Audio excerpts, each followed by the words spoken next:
Hey everyone, welcome back to some more Digimon.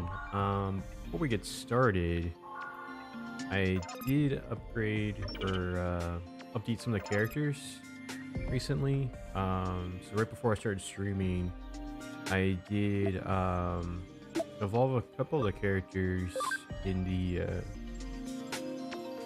on the farms. So let's check those out real quick. I de-digivolved, I believe it was a Sakuyamon to Elecmon. I think this guy is new. Yeah, so he used to be this guy. Created Ravemon now. So got this thing sort of off from the Repamon.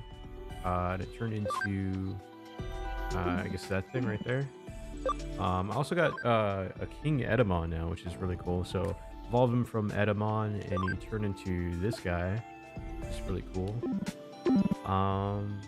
And I think the other thing I want to do here is, so Rapimon's at max level now. I could either go with the Black Metal Gurumon, which would be really cool because then I could work towards a Black Omnimon. So that'd be like the virus type for it. But I think in this case, I'm gonna go with its natural final form, and I think that's more from the anime, so I'll go with this one real quick. I probably can't add it to my party right away. It's gonna be way too high. But that's fine. I can get some more memory and then add it later. But let's go ahead and see what this turns into.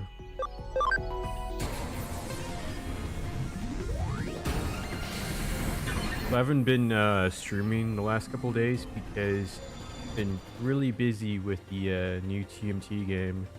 Alright, yeah, that's pretty cool. Has those big, I guess, shoulder things. I think those are cannons or something too. But yeah, that's neat. And I think I got some other characters over here. So the other character, this one, for this run, I'm gonna try to go with the Rust Tyrannomon. And so yeah, I could have gone with the Omnimon with the other guy because I could have worked with Black Wargamon, but I'm gonna hold off, get this one first, and I may digivolve back over to this one, then try to make a another Gurumon later. And I think that's it. No, I also got this one. So I got Andromon, it evolved him into this guy. Oh, he's already level 10. It's only been a few minutes. Let's see, what can you turn into? Oh, that's his max. Alright, that's pretty cool. I may actually...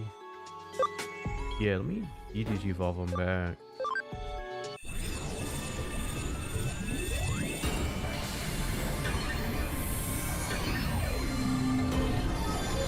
Cool.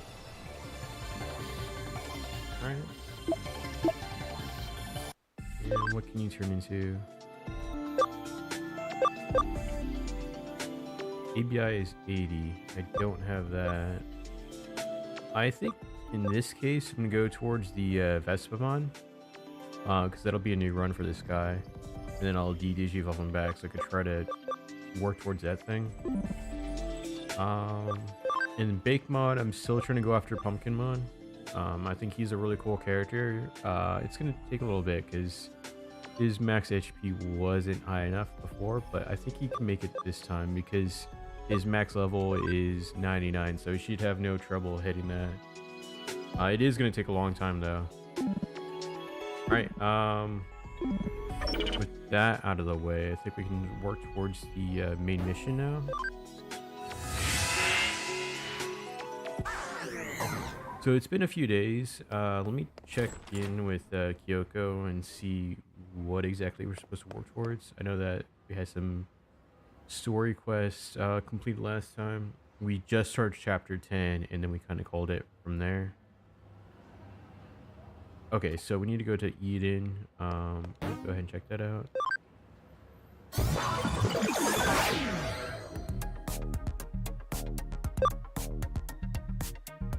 I guess I can go here. It'll be somewhere within this general area, I guess. And let me save real quick. So few things have happened since or before I started streaming. But yeah, last few days I've been playing the Shredder's Revenge. The other night, actually, I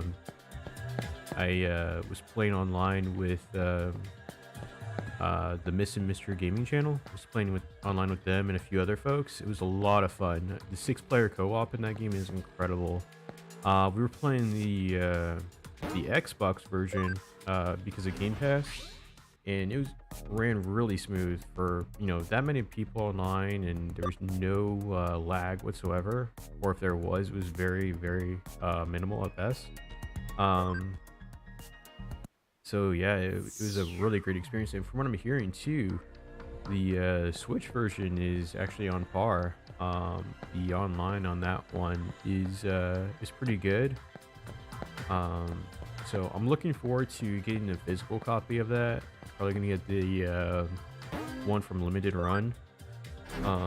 They have this really cool version to where it looks like an old VHS box. So it reminds me of like when I was a kid and I got the old Turtles movies on VHS back and then. Yeah, so I'm looking forward to that. I'm guessing it might be here.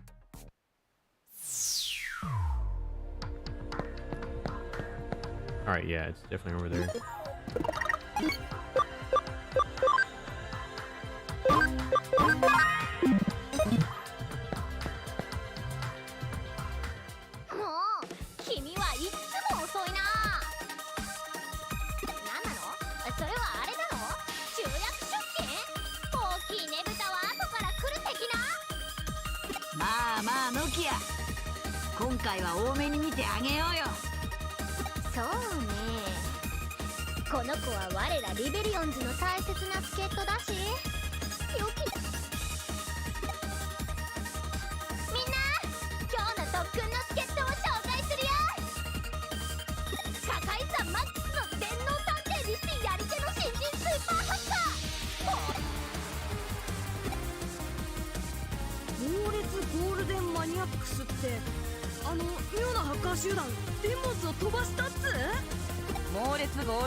Nice.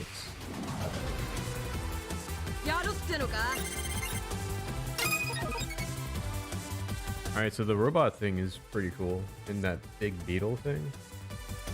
I don't think I fought these guys, at least not yet, or not until now.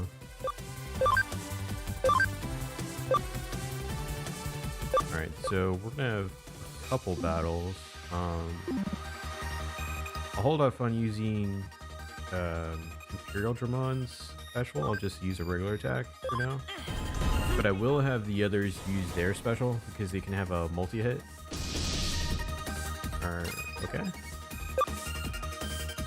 Not sure if I'll... Yeah. Alright. I think I'll just go with that. And this one should probably take it out, I think.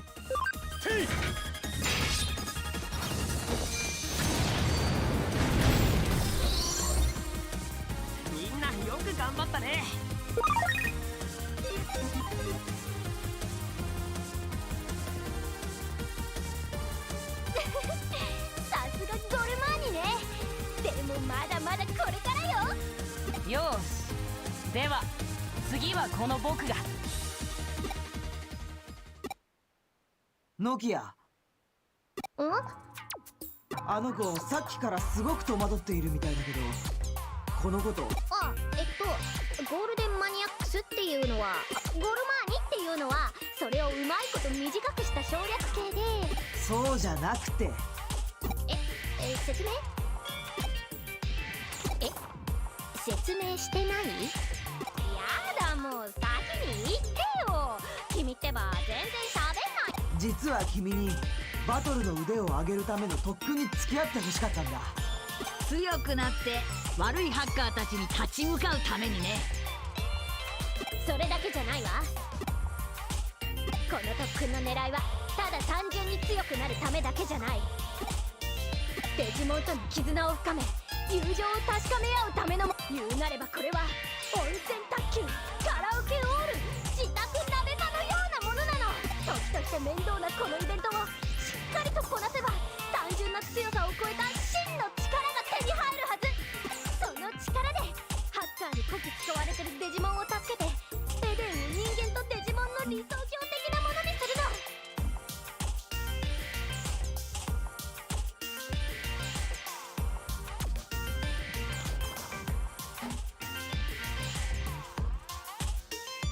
私たちリベリオンズはこれからラブラブデジモン絆大作戦の結婚を宣言する。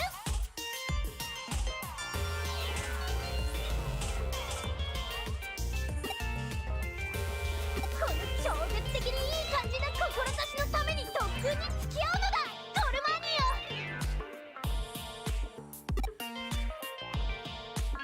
出た。アッキードさんの勢いと熱さによって形作られた強引な寄り切り演説。津波のような勢いに翻弄されるのがだんだん楽しくなってくる。これがカリスマというものですね。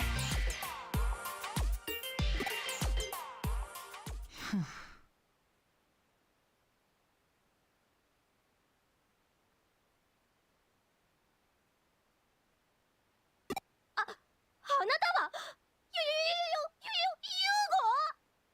それが君の理想か。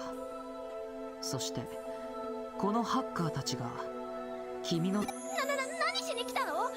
ザクソンのリーダー自らリベリオンズを潰しに来たってわけ？君たちが僕らザクソンを脅かす存在ならそれも選択肢の一つになったかもしれないけど、その様子じゃ当分相手にする必要もなさそうだ。なんですって？私たちが全然まだまだだって言いたいわけ？何よその上から目線。なんならやってみる？私たちの力試してみる？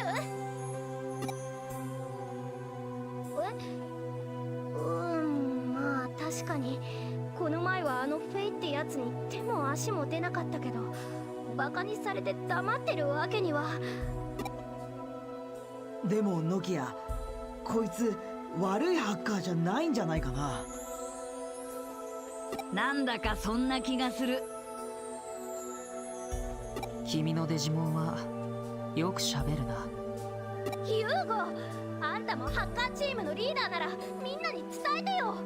デジモンはただのプログラムじゃないって。僕が今ハッカーたちに伝えなきゃいけないのはまた別のことだ。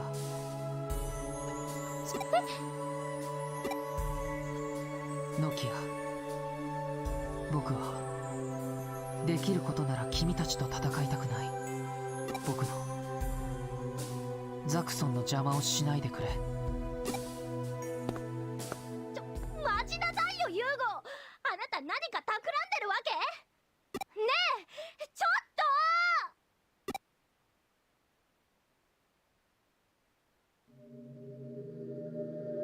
と。我々ハッカーの手で我々の理想郷を取り戻すんだ。我々ザクソンは今より聖地アンダーゼロの奪還を宣言する。志を同じくする者がいるならば目指せアンダーゼロを。あらあら、いい感じで動いてくれてるじゃない。あなたがいい具合に追い詰めてくれましたからね。あとは彼女がうまくやってくれるでしょう。彼らの達成感を満足させられるレベルにセキュリティのレベルを下げておきます。これでうまくゴールまでたどり着いてくれるはずです。さすがはアケビちゃん、作詞ね。けどよかった、あの子のこと追い詰めすぎて逆に心が折れちゃったかもって心配してたの。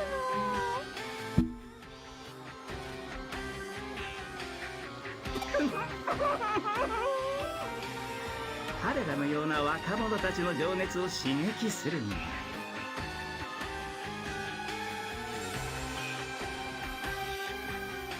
権力からの圧力、家族のしがらみ、そして絶望こそ素晴らしい。若者は素晴らしい。鬱屈された社会からのフラストレーション、夢、希望、そこに絶望という圧力が加われば加わるほどみずみずしい情熱へと昇華させることができるのです。眩しいですね。目がくらみますね。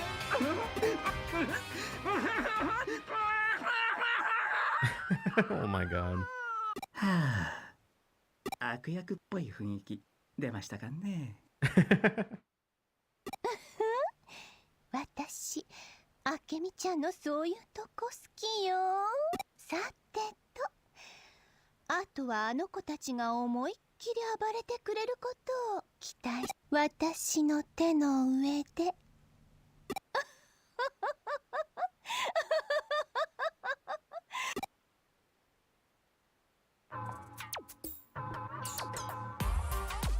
で、その特訓とやらに結局朝まで付き合ってたってわけか。あいつに付き合ってたら時間がいくらあっても足りねえ。振り回されて痛い目見るなんて俺ならごめんだね。ああ、いたいた。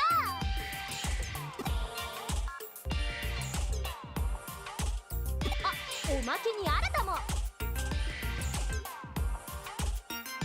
だよ、おまけか。ねえねえ、聞いた聞いた。ザクソンがアンダーゼロ攻略に乗り出したって話。そのことで随分騒がしくしてるみてえだな、ハッカーの連中は。あなた知ってたの？なんだか随分興味なさそうだけど。アンダーゼロってハッカーにとっては聖地なんでしょ？はあ？聖地だ？バカバカしい。あんなのは古臭いサーバの中にある古臭いエリアってだけだぜ。けど聖地を取り戻すだとかなんとか言ってみんな目の色変えてるじゃん。現に私たちリベリオンズの中にも特訓の成果を見せるとか言って参加しようとしている人もいるし。リーダーがリーダーだからな。単細胞な連中が集まってるんだろ。ね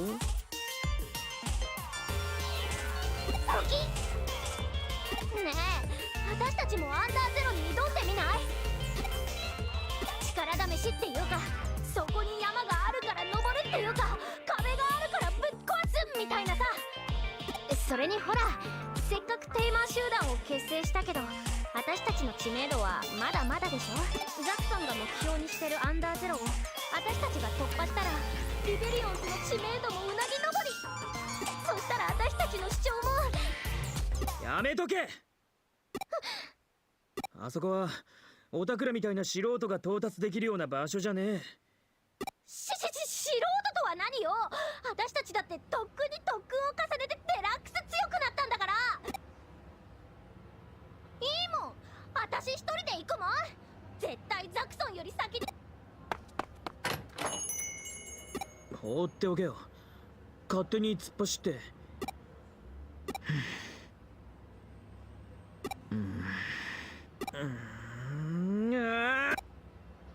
アンダーゼロはヤバすぎる場所なんだ。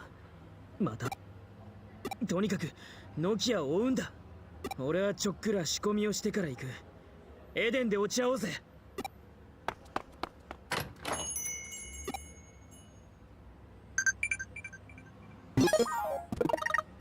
Alright, so sounds like we're definitely falling into their trap. So Suedo probably already lowered the security level, and Nokia is gonna think that she did it all on her own. We're gonna try to rescue her. It's just gonna be a big old mess. see. I'm gonna go here.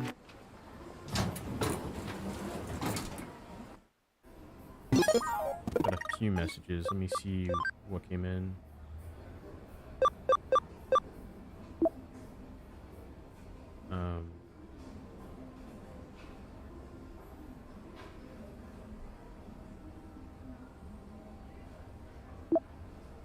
Okay.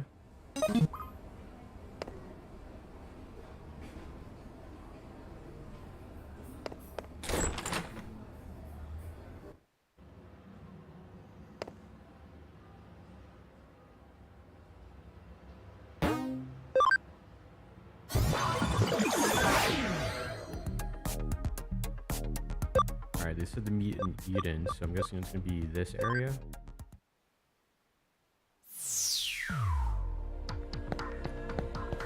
No? Okay. Wonder where they're at. They said the meet in Eden.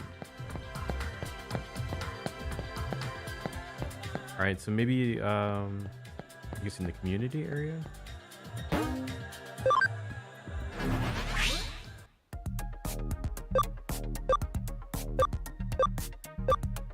Alright, let's try that one. Oh, here we go. Yep.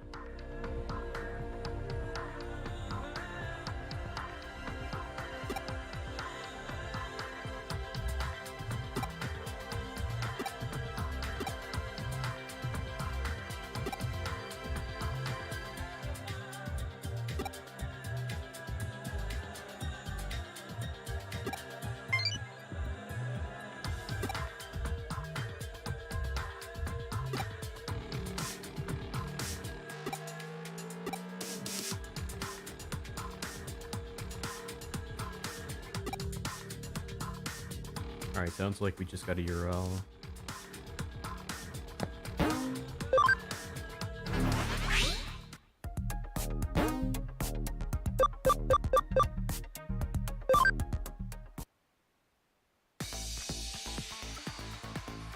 So I wonder what characters we're gonna run into in here.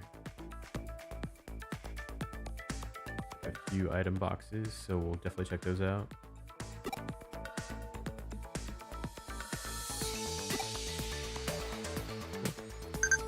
I'm guessing that's probably gonna be a metal. Yep, okay.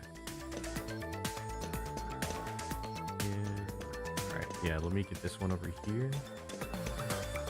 Alright, guess I need to walk around first.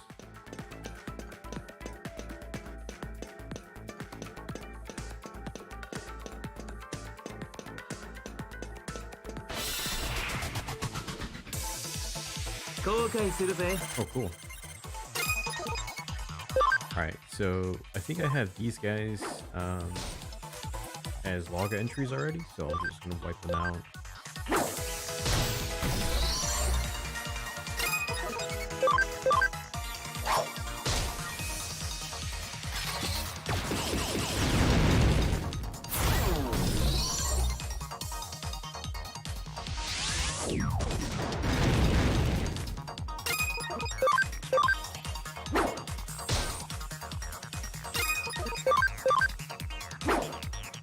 Nice, okay. So I think the next time I go to the farm, I'm going to probably level up Omnimon, because I do have that is it, I can't think of the name right now. I think it was like a king character. It wasn't Edamon, it was another character. Numemon. I think it was King Numemon. I'm going to use that one, load up Omnimon with him, so we can get all the experience. I think I said in another episode that that character can give off a lot of experience. It's a weaker character. I think the Numemon line are, they're all pretty weak. But they do give off quite a bit of experience, which is nice. Seeing Leomon here is pretty cool. So I might try to get his scan. I'm not too worried about getting 200% scans anymore. As long as they just get the scan, that's fine. Because I'm not gonna have them in my party. I'm just gonna get the data entries for them.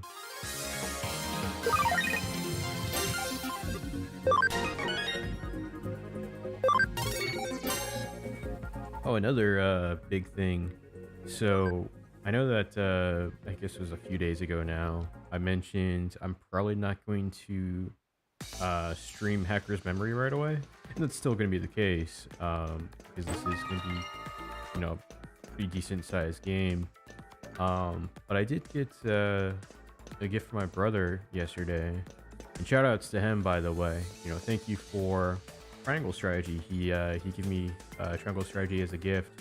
So as soon as I'm done with this game, I'll probably end up trying to stream that game next. I did talk to some other folks, you know, outside. I'm not going to say exactly what it is. I may have some other games come in, and if that does happen, I'll try to get those streams going as well. The Triangle Strategy is definitely high up there, and will most likely be the game I'll be streaming after this one. Looking forward to it. I am going to go into it pretty blind. I guess there's numerous endings, which is pretty common for RPGs nowadays. But yeah, other than just the trailers and stuff, I don't know all that much about the game, and I am looking forward to playing it.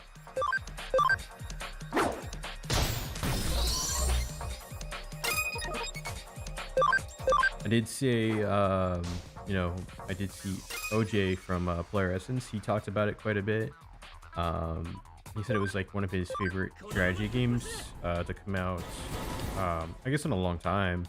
So, you know, him being a huge RPG guy, saying something like that gives the game a lot of credit. So, really looking forward to checking it out. And of course, after I'm done with that one, I'll move on to Live Alive. I already actually have it pre-ordered, so again, shout outs to my brother because he gave me a gift card for the eShop, and I put that towards Live Alive, so I'll have that ready to go. And I also have Digimon pre-order as well, so as soon as that comes out, I'll definitely be checking that out day one as well. Obviously, I'm super hyped for that game, being that I've just been, you know, playing this the last few weeks, so really excited for that. And I think, yeah, Soul Collectors 2 comes out in a couple months. I might get around to that one. I am looking forward to it, but there's just a lot of RPGs coming out, and they're all, you know, RPG games aren't, you know, the shortest games out there, so it's gonna take a long time to get through them all. That and Xenoblade. And if I don't get Soul Hackers day one, I may actually try to stream Xenoblade, the first game, in a few months. I might do that. There's no guarantee at this point, because I also want to check out Pokemon when that comes out in a few months.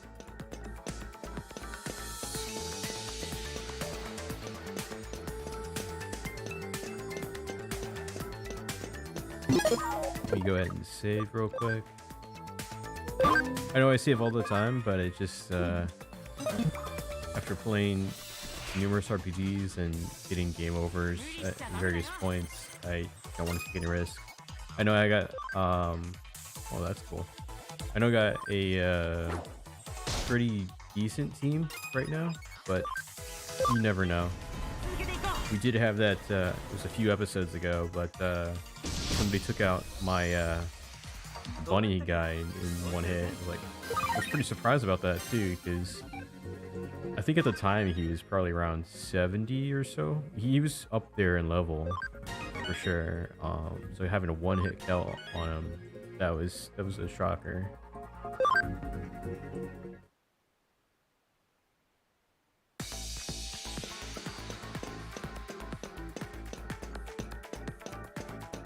What's going on here?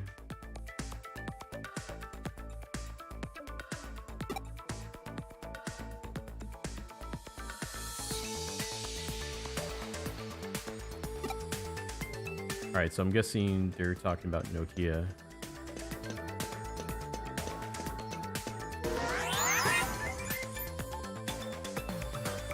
Although this is supposed to be the shortcut, so I'm not sure if Nokia would have come this way too. So Nokia went another route. Okay.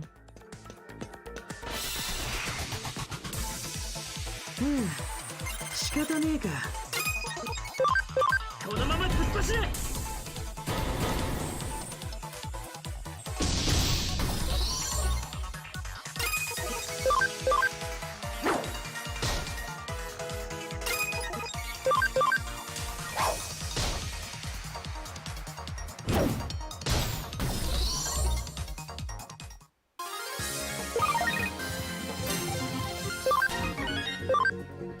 So my goal is to try to get as close to the ending as possible this weekend. I know that next week I'll be back at work again, so I won't be able to stream as often as I've been doing. So it'll probably be going back towards the more, I guess, weekend based streams. So I guess, you know, this past week was a little odd. I streamed, you know, throughout the week, early in the day too. I did stream during the week before, but it was typically like well after work. That just isn't gonna happen for a little bit. All right, so I got that data. What I'm probably gonna do is, we've seen that that hacker label. I guess more in the center of this area. I'm gonna see where I need to put that data before I try to put it anywhere. So get the, I guess, the correct one.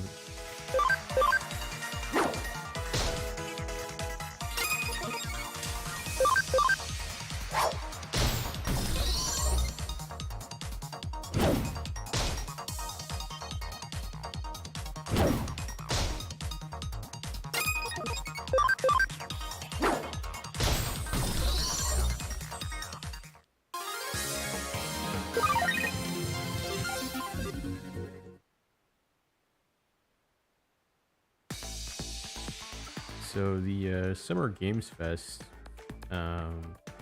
wrapped up, or at least most of it wrapped up already. From those conferences, I'm most excited for the Capcom the Stadium second, which is basically a huge arcade collection of like a bunch of their older titles. And in that collection has some of the old Mega Man fighting games. I'm looking forward to checking that out. And the other big, I guess, massive, I guess, update was from the Square conference. That happened. Was it Thursday? It happened. There they announced Crisis Core, which I'm really excited for.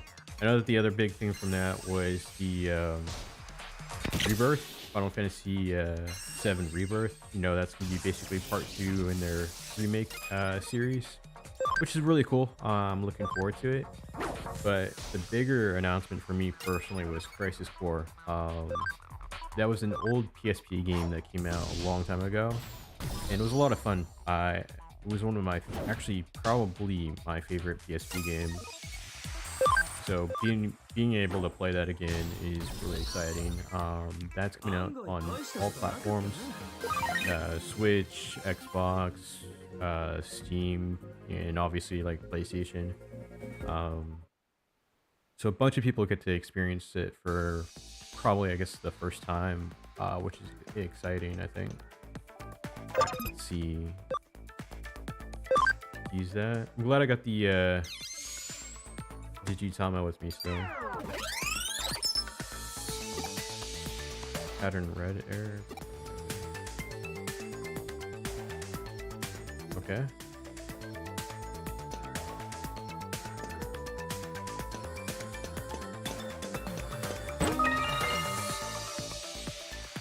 Alright, so the farm expansion is pretty cool.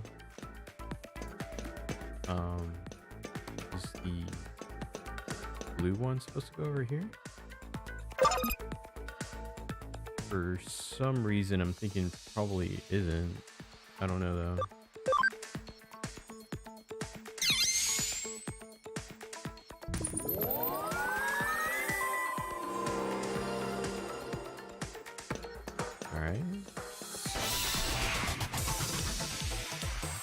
Yeah, I'm not too sure. I thought the information from that would have been a little more useful. Being that it's that close to the where the blue one was, it probably isn't the right location. I'm guessing I probably need to add the red one where we just drop the blue code.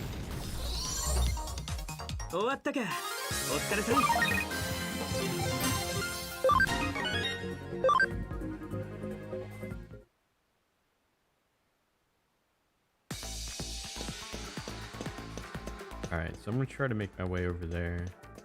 Ooh, wait, let me get the item first. Farm development kit. Okay, that's pretty cool. So what I'll do is I'll develop the farm first, and then I'll go ahead and use that expansion.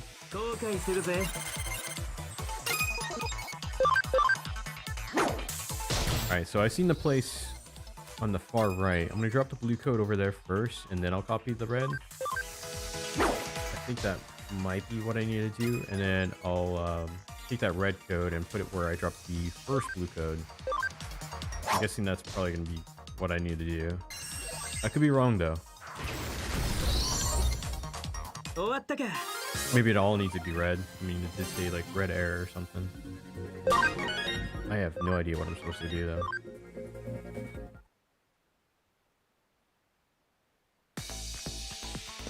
And it looks like there's an item over here too. Let me get that. Cool.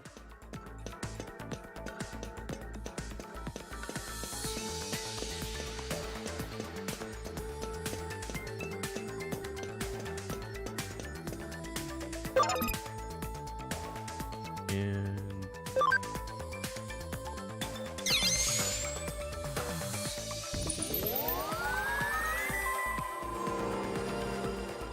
wait, did I do it? All right, I guess that works. Okay, cool.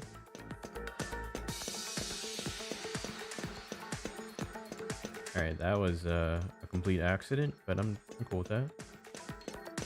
And yeah, let's check out this terminal. So we got the new farm, which is great. Let's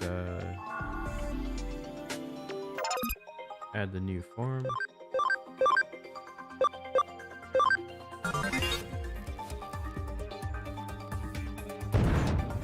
Nice.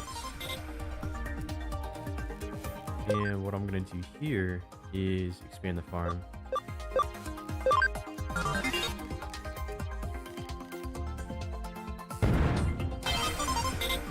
Cool.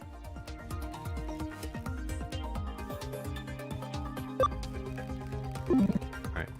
And before I get started with moving characters around, let me go ahead and use the command. Have them train. Let's see, are you... Alright, so I think what I'm going to do is have it hit max level first, and then I'll load up a Digimon with it.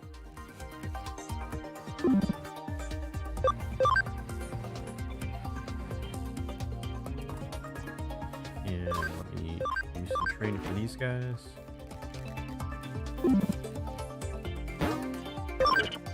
We'll go ahead and leave that area. We got some guys here in the bank. I think for this one, he's max level. He's not gonna... I mean, I could put him in there, but I'm gonna leave him in the bank for now. Also, it'll be good to test something later too. So I'm not sure if we can transfer Digimon over to the other game if we have them in the bank. So I'm gonna leave them there just as a test. But yeah, let me move this guy over here and move him over there. These are fine for now. I can add some other characters if I need to. Make it a little easier. Alright, yeah, there he is. Let me move him over here. It'll be a little easier to find him.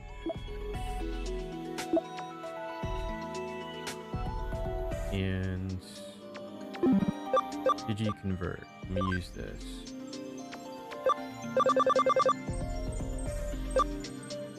Want to...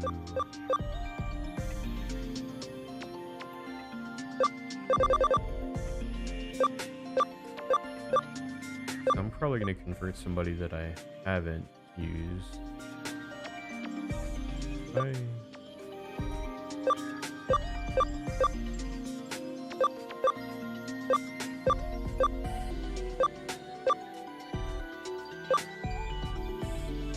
Alright, so those aren't ready to go.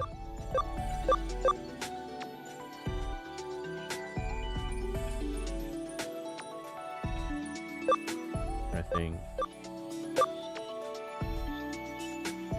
Alright, so I think I'll convert him.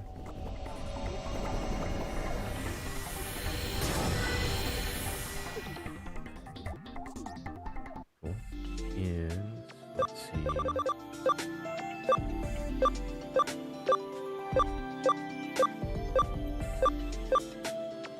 Also convert this one. I may have created this character, but I'm pretty sure there's other lines I can evolve to if I go with this one. Let's see. That one's at max, and I'm pretty sure that there's some other characters I can get from that one. So create that. And these guys are gonna level up and hit their max pretty quick, so we'll definitely check them out a little bit later. Hitmon. Let me check the folder real quick.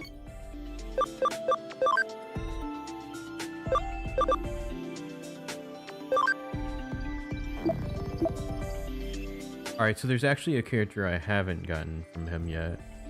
Alright, yeah, we'll go ahead and create Hitmon.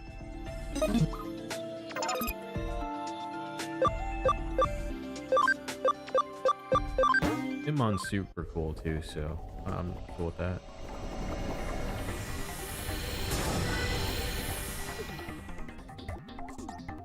Alright.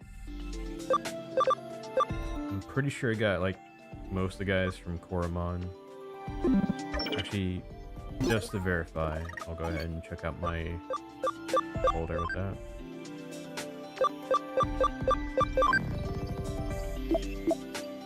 Actually don't, okay. Alright, yeah, we'll go ahead and get Koromon. Alright.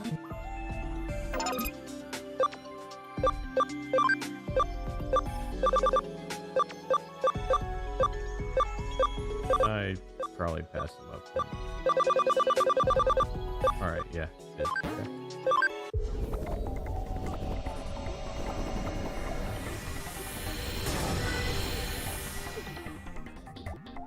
And that is probably okay.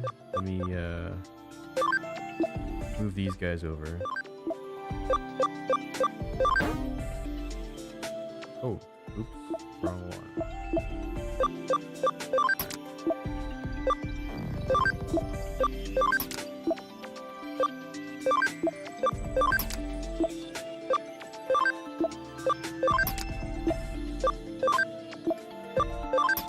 Alright, cool.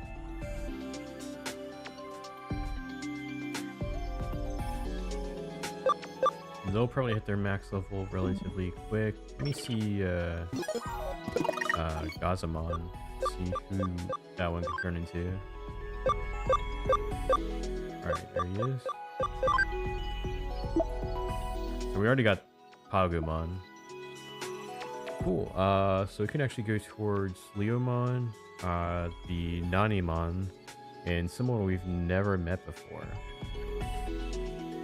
We got a few options there. And we also created this guy. Did I? I did create him. Cool. Alright, did you evolve him back? So we don't have Dorumon. Okay.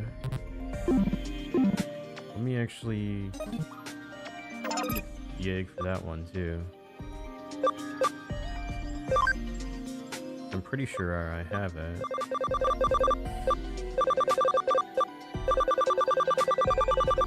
Yes, I thought I did. Alright, yep, there it is. Just enough for it. Okay.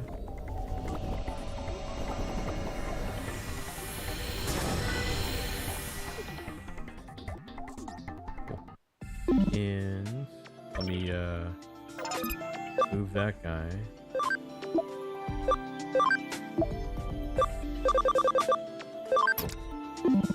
And I want to see what can you turn into.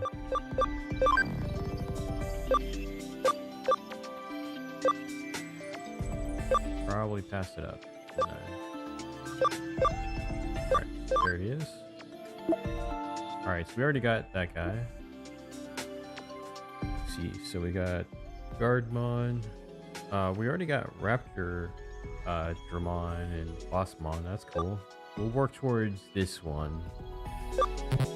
Guardmon or Gardomon. We'll skip for now.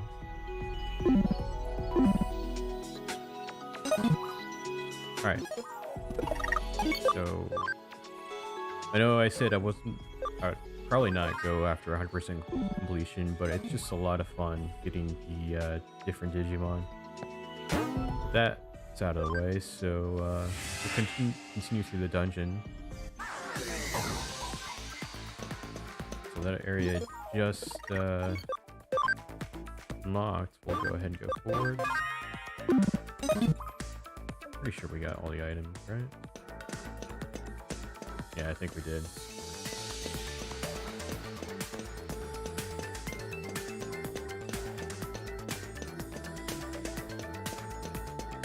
I know people complain about the dungeon layouts, but they're actually not too bad.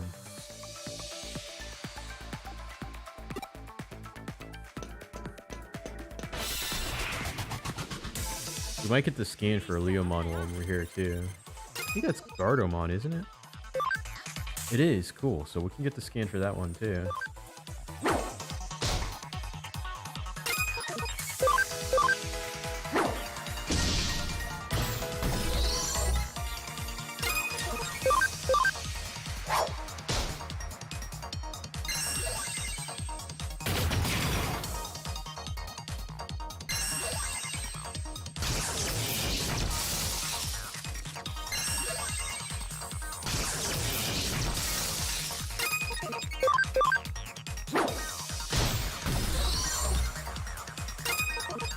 One second.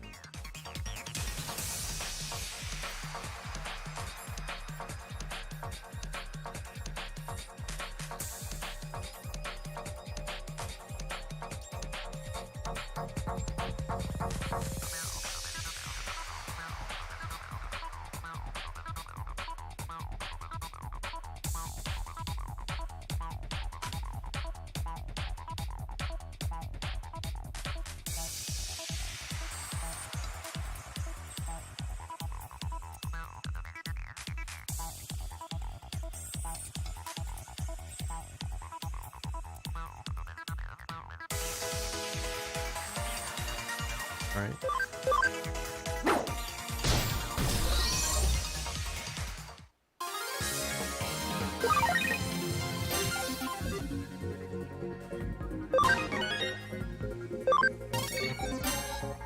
Nice.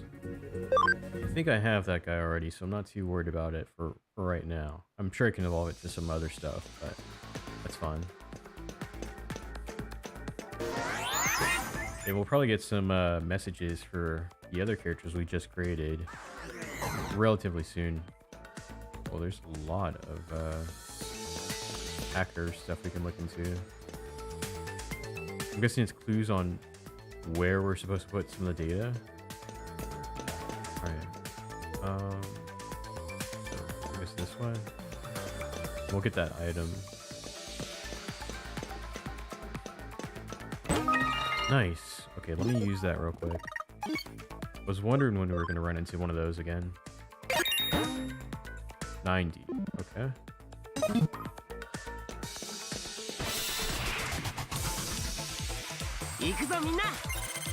Nice. Okay, cool. So next time we run into the farm, we'll create this guy, because I know that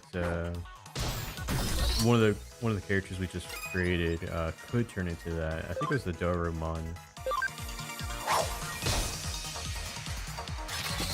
But now we can for sure just go after the other route. That was a neat attack. That guy just used.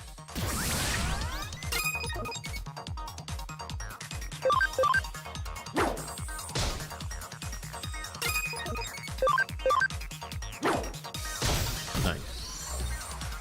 終わったか。お疲れさん。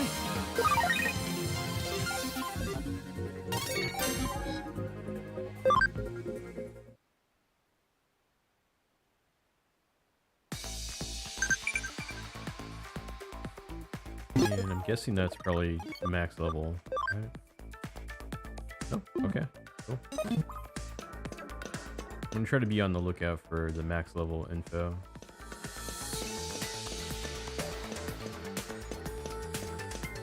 Alright, so we're gonna need this.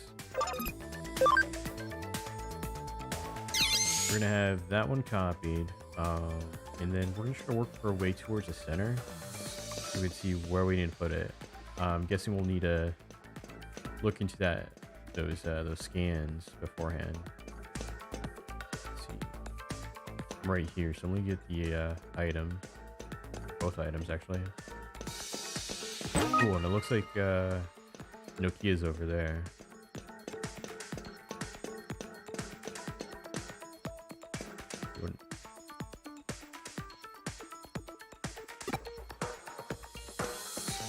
Okay.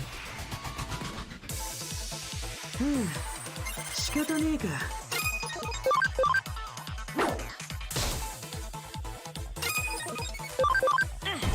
続けていこう。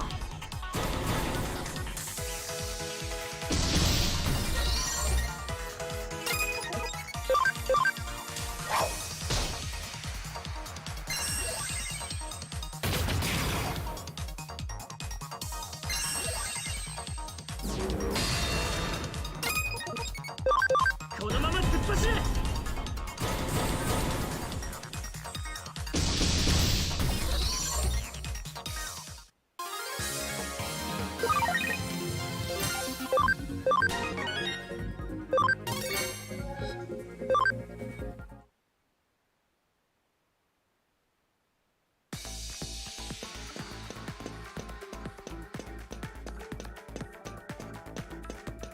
Alright, so now we'll get this item.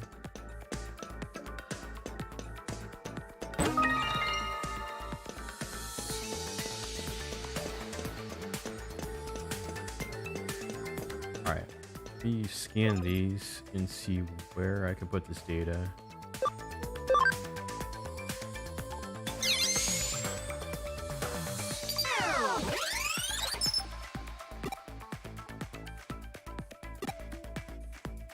Pattern yellow is okay. Pattern purple error.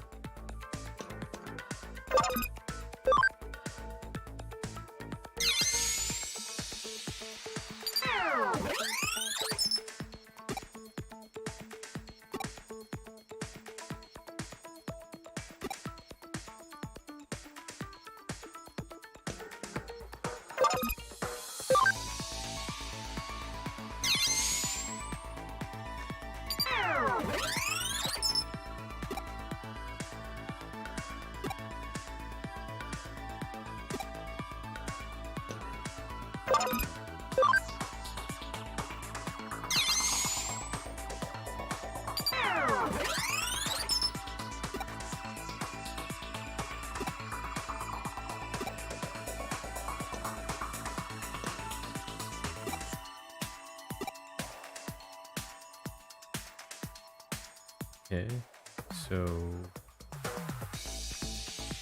I'm guessing that bottom left one we put yellow.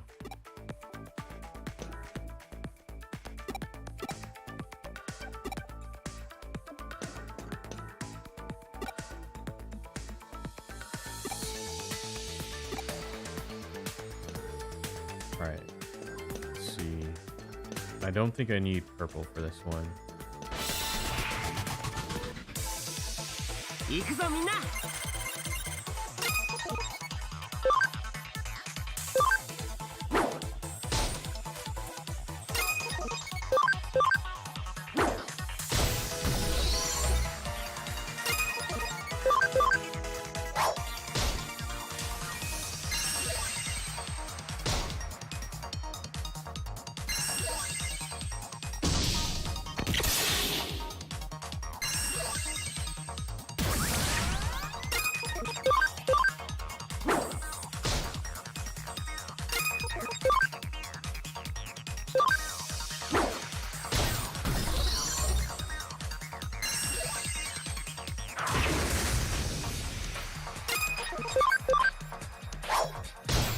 Nice.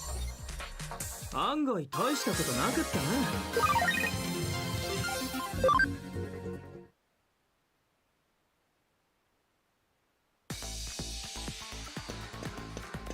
Alright, so we are going to try and make our way over to... Alright, there it is. Okay.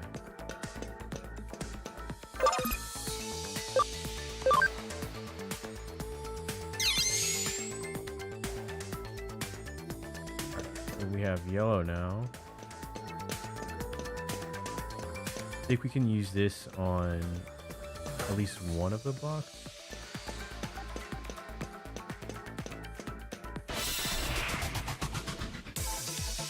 行くぞみんな。このまま突っ走れ。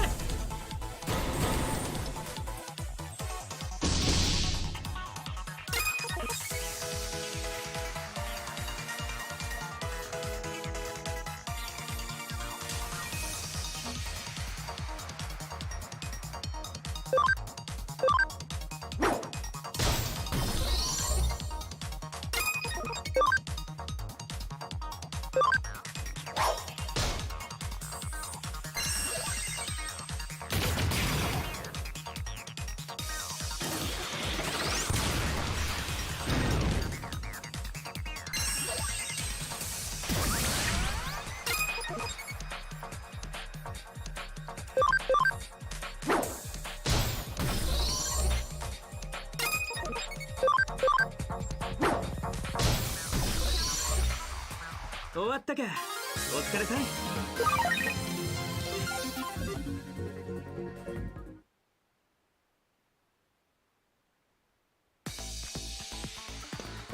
Alright, let me check this out.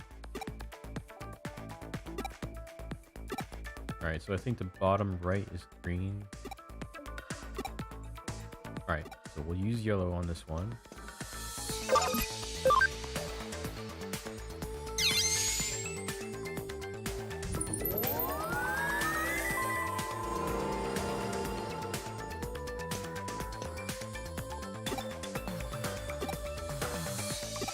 Alright, so we need green. And we'll need blue. Okay.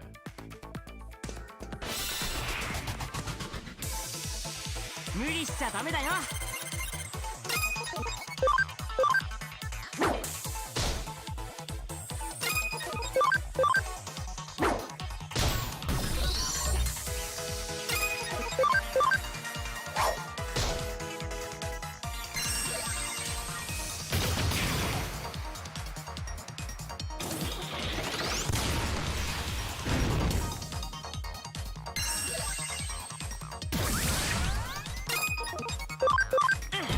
続けていこう。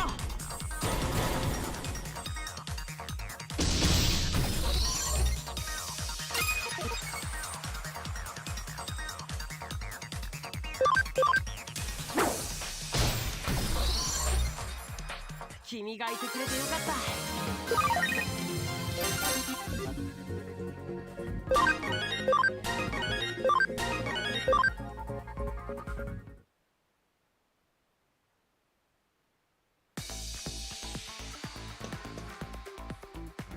Let's see.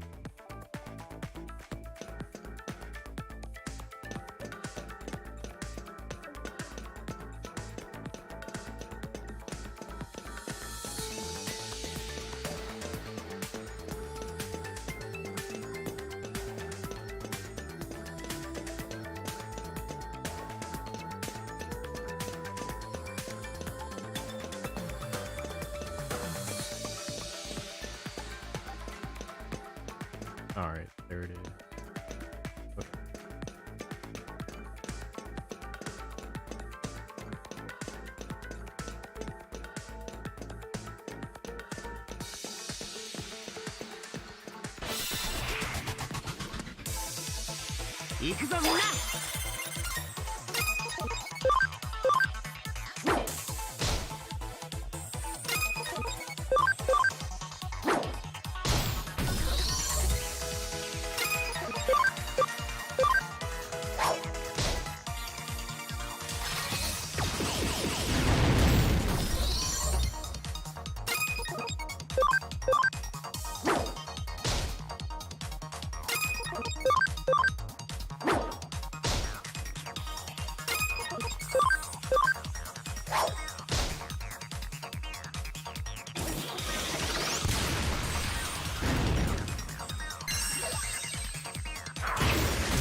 All right, there it is. All right, so I'm guessing somebody is at max. Yep. Okay. Cool.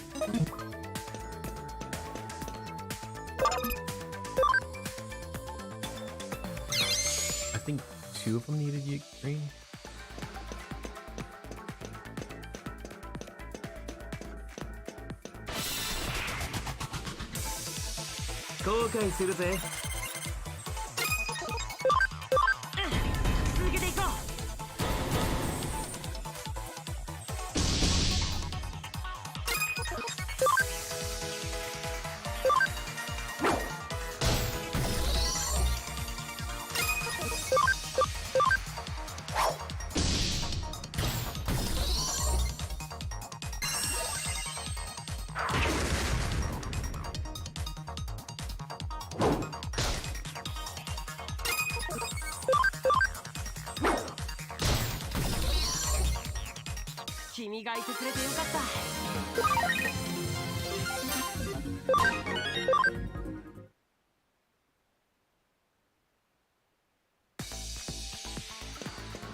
All right, so we'll put green right over there.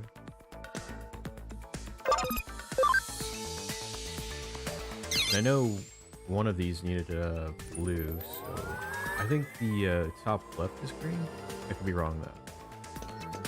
I'll check it out real quick. Yep, okay.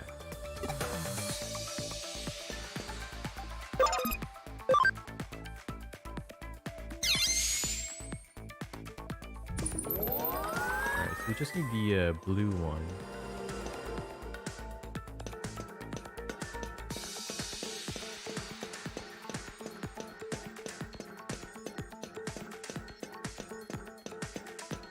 I think it's over here.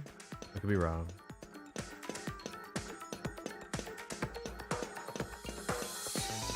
Alright, yep.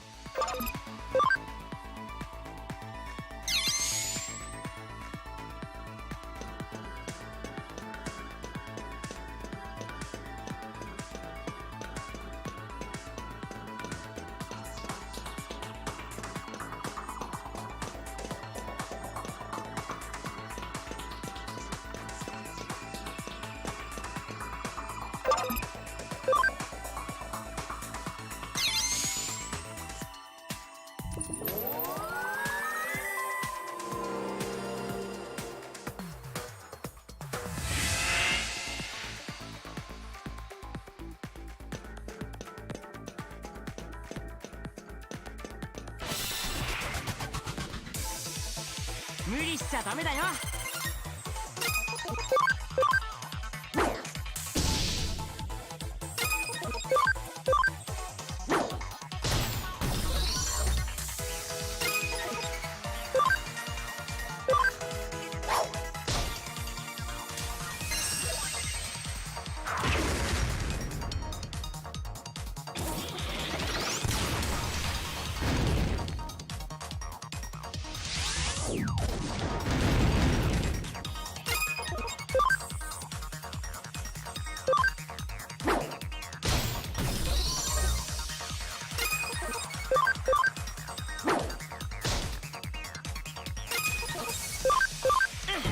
続けていこ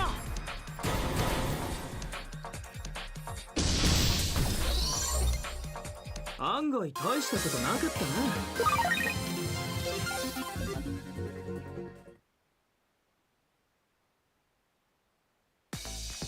Alright, so I'm gonna go ahead and save real quick. Because I see that event is over there. Guessing that's probably gonna be a boss fight, I'm guessing. I think Nokia's probably in trouble. But I'm gonna step away for just a few minutes and I'll be right back.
Everyone, sorry about that.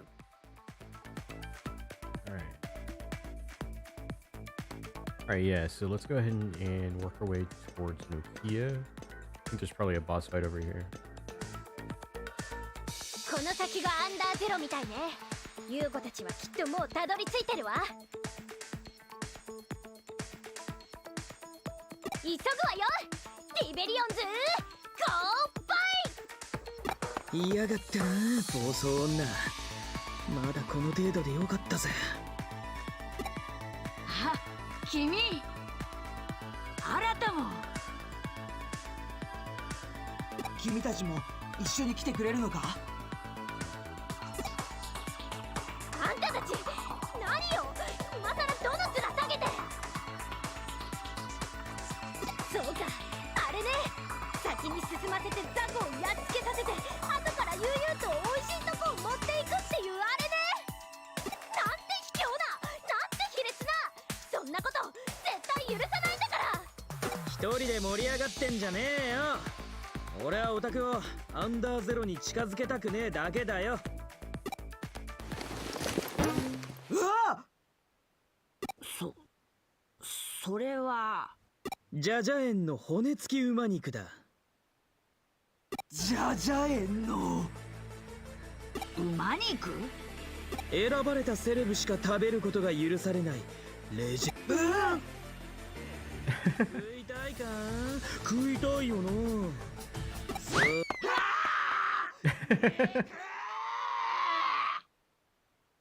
Great. どこ行くの？待ちなさい、君たち。ちょろいな。これだから単細胞の集まりだって言うんだよ。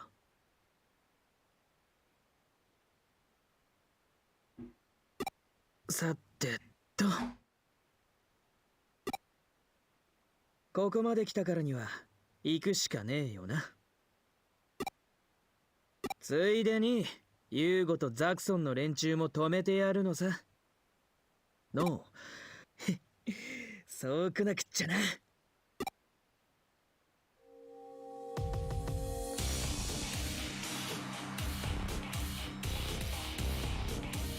The music is really good right now.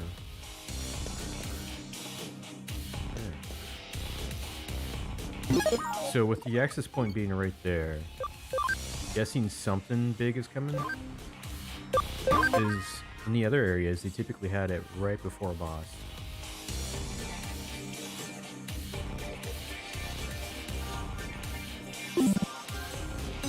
Alright. Let me go in here real quick. I know we got the notification about Koromon. Actually, let me check my notifications because I may have gotten some others while I was gone. I guess I got something, but just one of those questionnaires. Alright, so over here.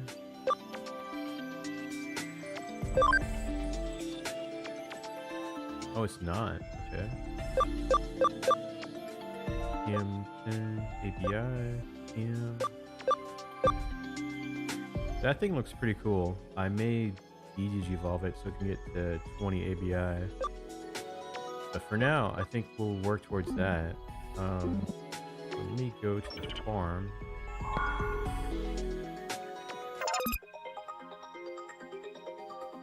Cool. And go over here.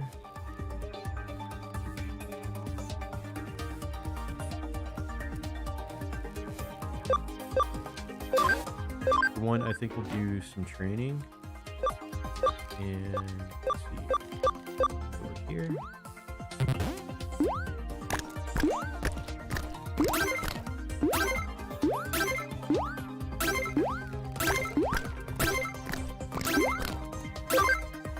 Alright, cool.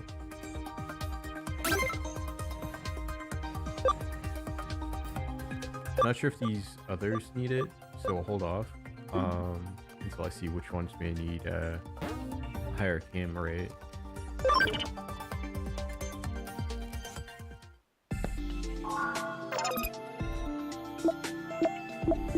Yeah, we'll we'll go here.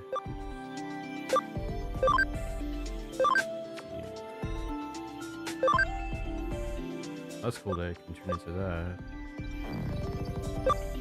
Alright, so it's gonna take a little bit before it can evolve. That's fine.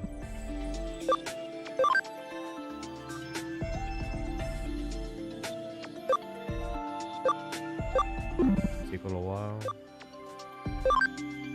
And you're at max. Alright, so it looks like the only one we can get that's new on this list is this guy. Alright, level 14. That's not too bad. Actually, can it? Okay, cool. Just barely, but it can make it. And we need to get level 30. I don't think it's gonna hit that. Yeah. So they're all level 30. Alright.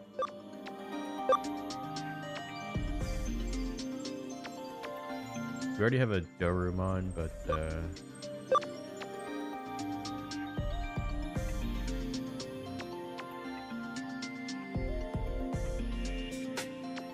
into that. Maybe what I'll do is de-digivolve it to its base form and then work up to that thing we don't have.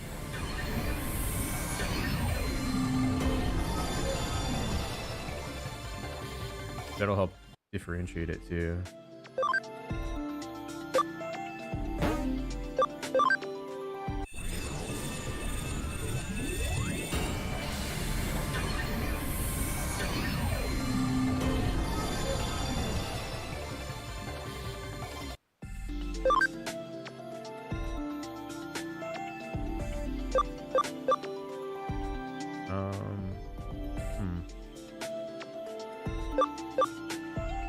Level 8.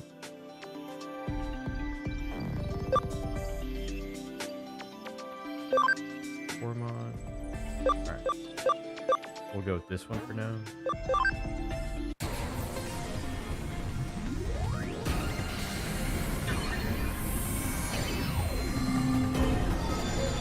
Alright, that's pretty cool. Rickomon.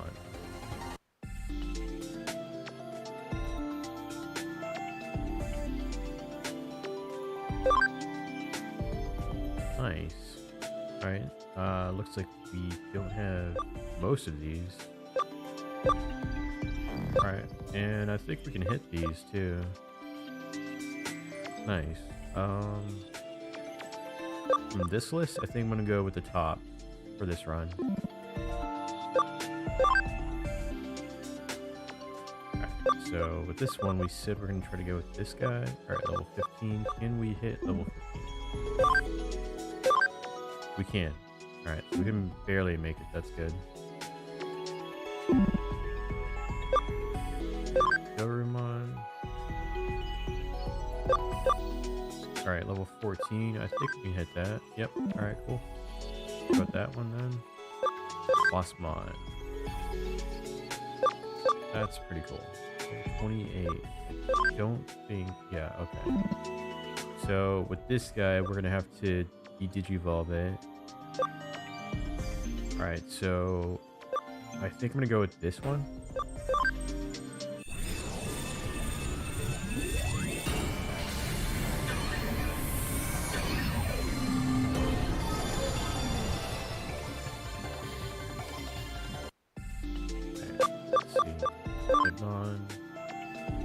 Alright, yeah, when you looked at that guy.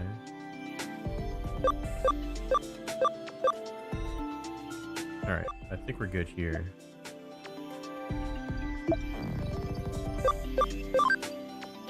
Yeah, just a couple levels for that one. Actually, let me...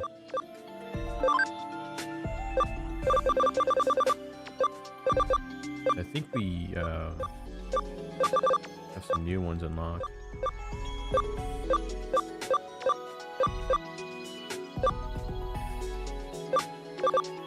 Yes, I thought we did.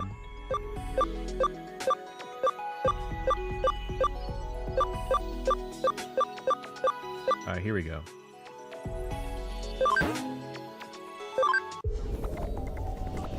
Alright, so we got the data on this guy now.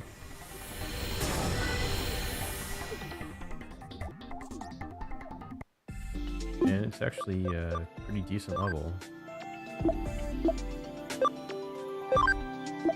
Let me add him to this farm. And we'll check out his evolution route.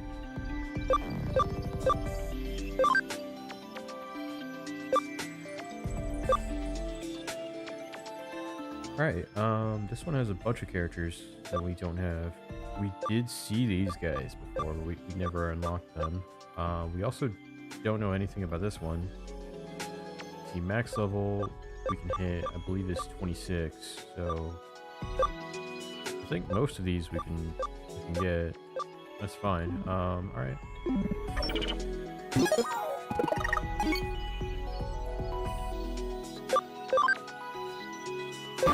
So we did quite a bit there in the lab. Now we'll go ahead and continue.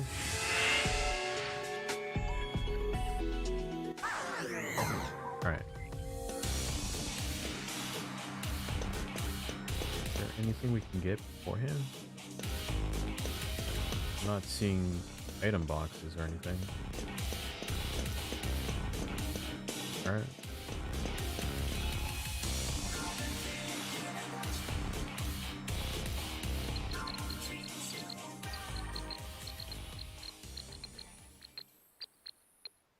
ここまでたどり着けたハッカーはこれだけか。思って途中であのブッサイクの声がしましたわ。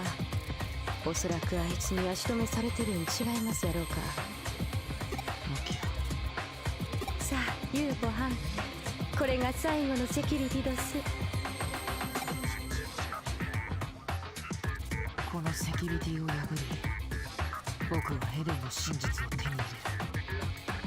そしてユーゴはんならきっとハッカーの、いや、エデンのリーダーになります。エデンのリーダーだ。笑わせんじゃねえよ。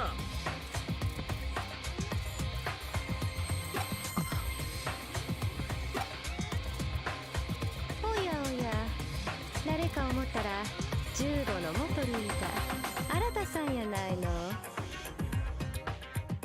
確かアンさんのチームは昔このアンダーゼロに挑んで負けて惨めに解散したんちゃいますの。へえ、よく知ってるじゃねえか。負け犬はおとなしゅう、尻尾を巻いて。確かに俺たちは負けたさ。けどそのセキュリティに負けたんじゃねえ。セキュリティを破った直後、俺たちは何が起きたかわからないまま一瞬でアカウントを破壊され、Wow. エデンに近づけなくなっ So I'm guessing that's why he didn't want Nokia to go any further. た。あれは、あいつはセキュリティなんて生優しいもんじゃねえ。仲間の何人かはおかしくなっちまった。無事だった仲間も圧倒的な力の差に自信を失ってハッカーを引退。そして俺は Wow, that's チームを huge. 俺は警告に来たんだ。仲間を危険な目に遭わせたくねえならアンダーゼロに近づくな。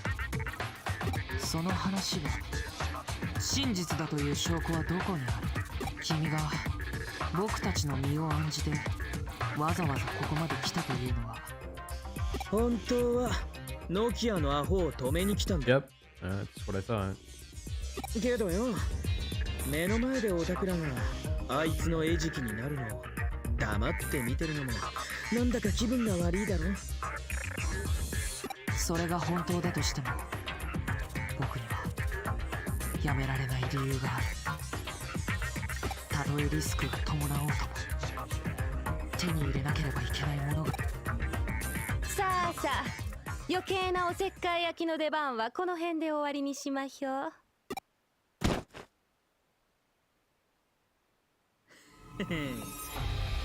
俺たちが2人で来たと思ってんのか？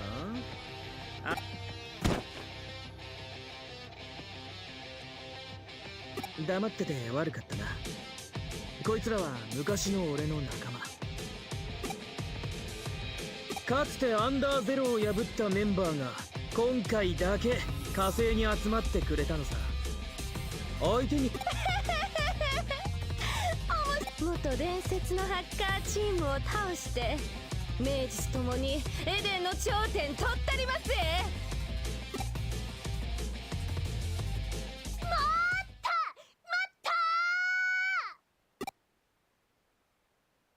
世のため人のためデジモンのためのさばる悪を退治する、その名もリベリオンズ。デジモンと人類をつなぐ希望の架け橋、ただいま参上。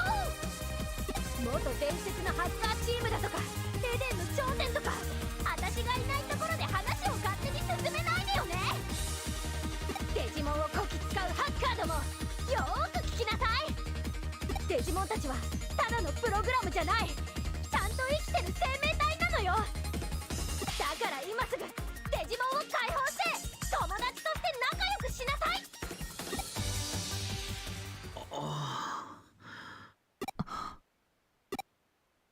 相変わらず空気を凍らせるのが得意なブサイクやわ。どうやら聞けない事情があるの。ほな簡単な話やわ。最後に立ってたチームが勝者。仕方ねえ、付き合ってやるぜ。行くわよ。絶対に負けてなんかやらないんだから。いざ突撃。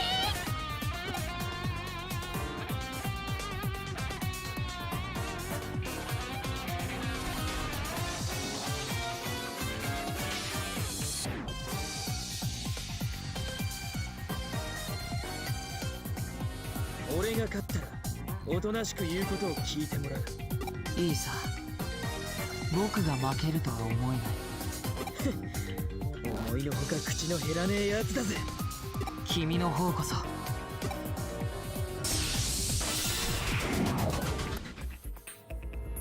さあ行こうか。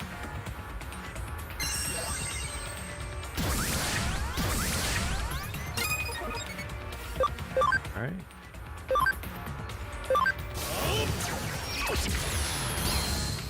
Whoa, okay. All right. So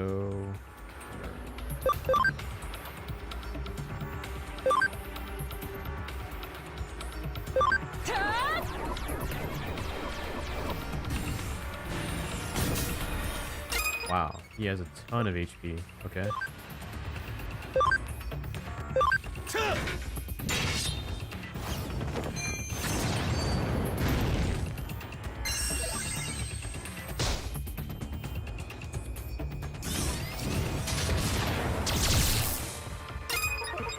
Did a ton of damage.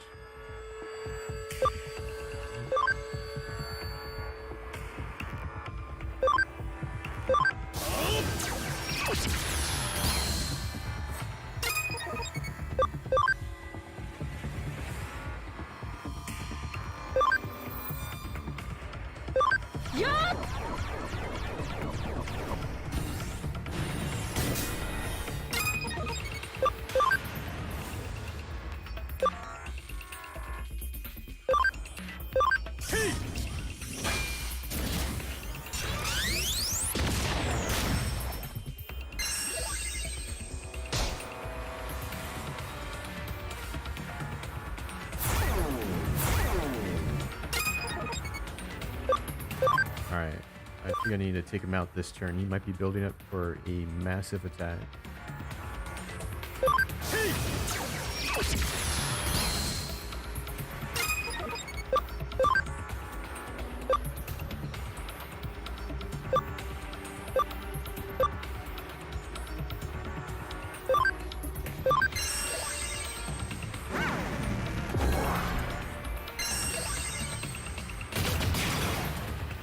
Alright, and we'll use the cannon. I think that should take him out.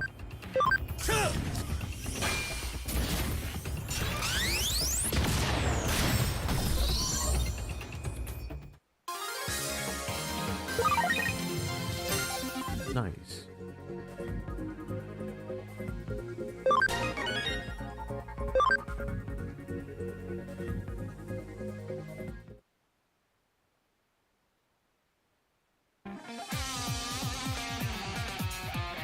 なかなかやるみたいだね。お前もな。君のような旧タイプのハッカーにはデジモンプログラムは使いこなせないと思っている。ことデジモンに関しちゃギーククラスの専門家がいてね。持つべきものはってやつさ。それに何かとうるさいやつもいるし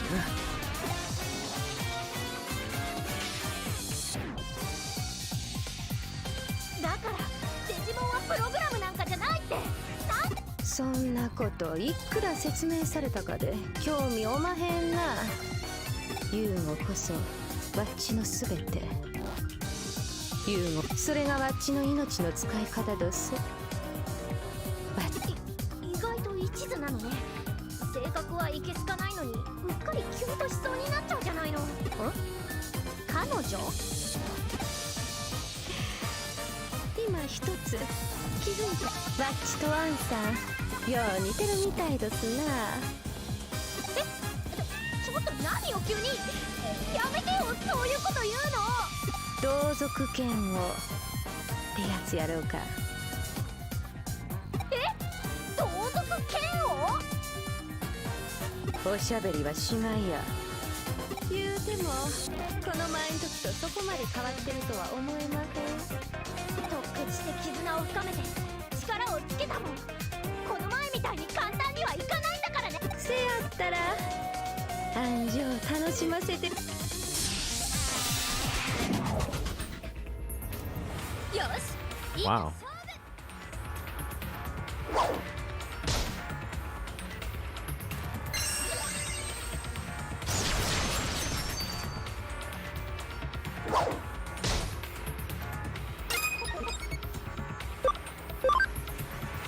Alright, so I wonder if this is a story related battle where it's an auto lose. I'm not sure. Hey, how's it going?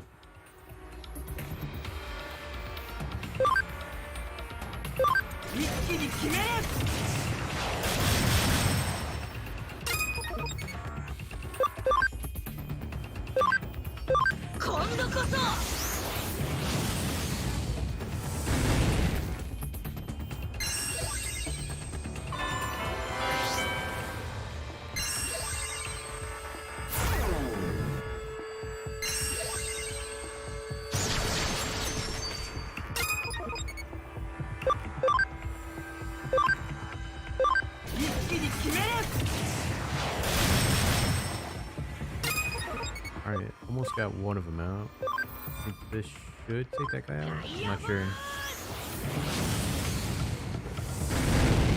Nope, okay.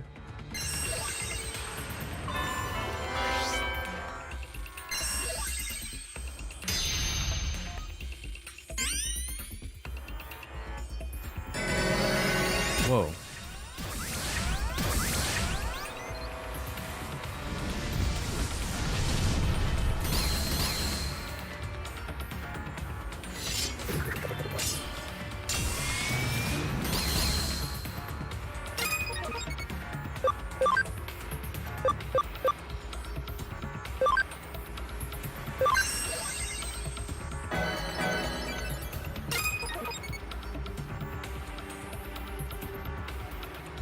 I'm sorry. Hey man, how's it going?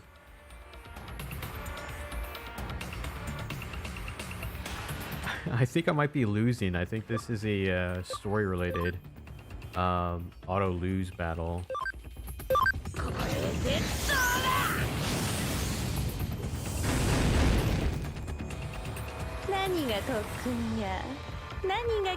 But yeah, how's everything going, man? How's the new baby?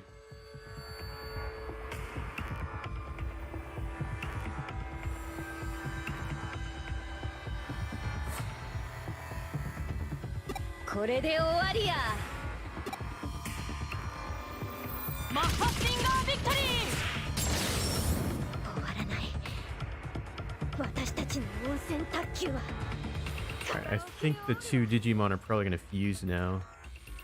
ラブラブデジモン絆大作戦はこれから始まるんだから。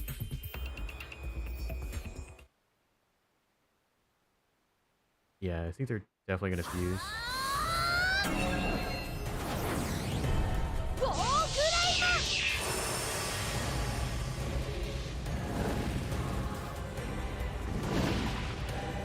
メタルガルルモン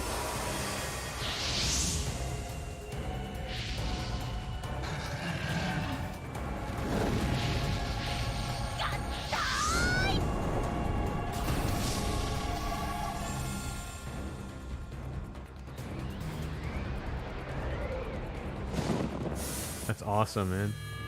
Yeah, things have been going good on my end too. I've actually been on vacation all week, so it's just been nice and chill.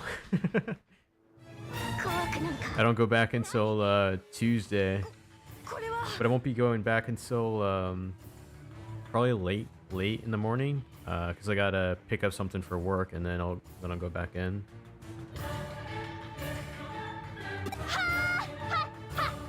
Music just got really hyped too. Awesome. 私とデジモンたちの絆がもたらした奇跡をえウォーグレイモンメタルガルルモンどうなってるのアンさあんだけドヤ顔でデジモン目指してみて行き当たりばったりだったんかいな Yeah, and I go on another vacation towards the end of July, because I'm taking the week off of like the 21st, because that's like the 21st is my girlfriend's birthday, so I'm probably gonna spend some time with her, and then I'll have some extra days off during that week too. 我が名はオメガモン友との確かな絆に今答えようそういうことだよね私には全部分かってたフェイ今度はさっきみたいにいかないからね Alright, now he's gonna be super OP and take these guys out easily.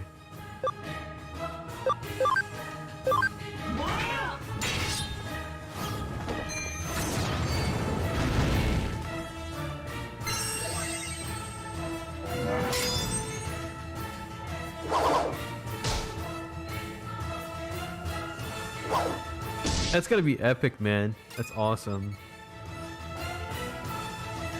August 8th. And that's gonna be like, hopefully, like right after all the major stuff is already done with. I'm not gonna go into details for obvious reasons, but yeah, hopefully all the major stuff that's been going down is kind of complete by the time you return. So it's nice and chill.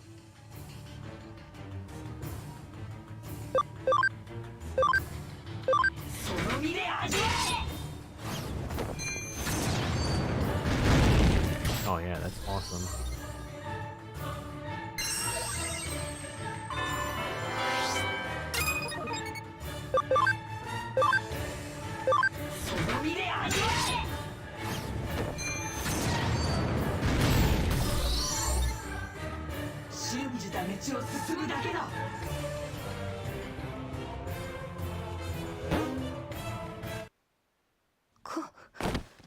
こんなことがフェイあのデジモンは一体何にせよ勝負ありみてえだな It's on PlayStation. It's also on Switch, actually. So if you get on Switch, there's a Digimon Story Cyber Sleuth collection. It comes with both games, which is this one, Cyber Sleuth, and it also has Hacker's Memory in there too. And I believe Cyber Sleuth is the first game in that collection. It's not bad in price too. It's only like $30, which is pretty cool. どうして邪魔をするの And with Bandai, they have a lot of their games go on sale quite often on the eShop. おいおいなんだ So よ I've been playing this one lately, and 違ってどういう I think right after I'm done with this game, I'm going to jump onto Triangle Strategy. My brother actually got it from me last night, so I'll probably start streaming that relatively soon. and I'm looking forward to next month because there's some other RPGs coming out around there too. I seen that you were playing Strikers the other day. What do you think of that game? よく頑張ったわね。お姉さん、ほんと感心しちゃったわ。リエさん、あとはもう休んでてくれていいわよ。あなたの役目、ここにみんなを連れてくるのがあなたの筋書き通り、ここにみんなを集めてもらった。Oh wow.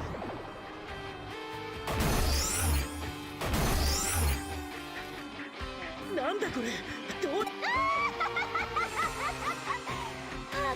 ちゃんたちってばほんとに手のひらで転がされていたとも知らず、こんなところまでもこのあなたたちの未成熟で青臭い精子エネルギ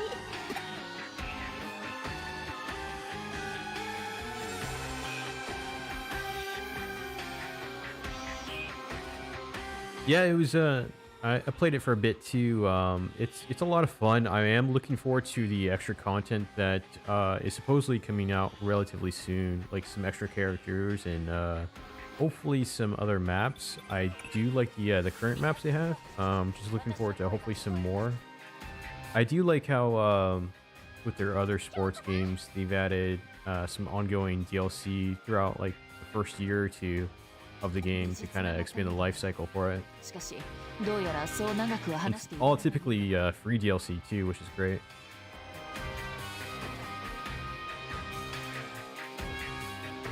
I think another cool thing about that game too is it's relatively pretty challenging. So you go into a match and can easily turn one way or the other, especially if you're playing with this the computer. Some of the like the goalies, they're a bit hit or miss in that game. I've had goalies that can block everything, and then also some that just stand there and let the ball go in. この状況。打開策は至ってシンプルだ。イーターたちはデジタルウェーブに引き寄せられている。ならばデジタルウェーブを流し込んでいる流入口を塞げばいい。そうすればイーターがこれ以上現れることはないだろう。簡単に言ってくれるよな。流入口を塞ぐったってこの状況だぜ。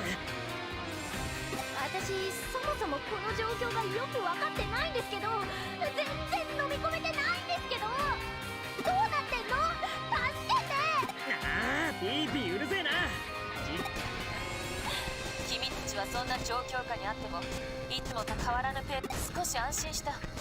君たちなら特製ブレンドを入れている。必ず特製ブレンドっつったか。So the special blend is that the guy was referring to is this disgusting coffee that this person makes. They basically like put like, I don't know, like sour cream and all this other crap in our coffee. It's really bizarre.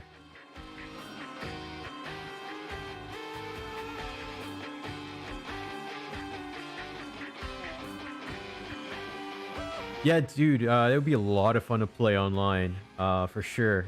We definitely need to play online together with that one day.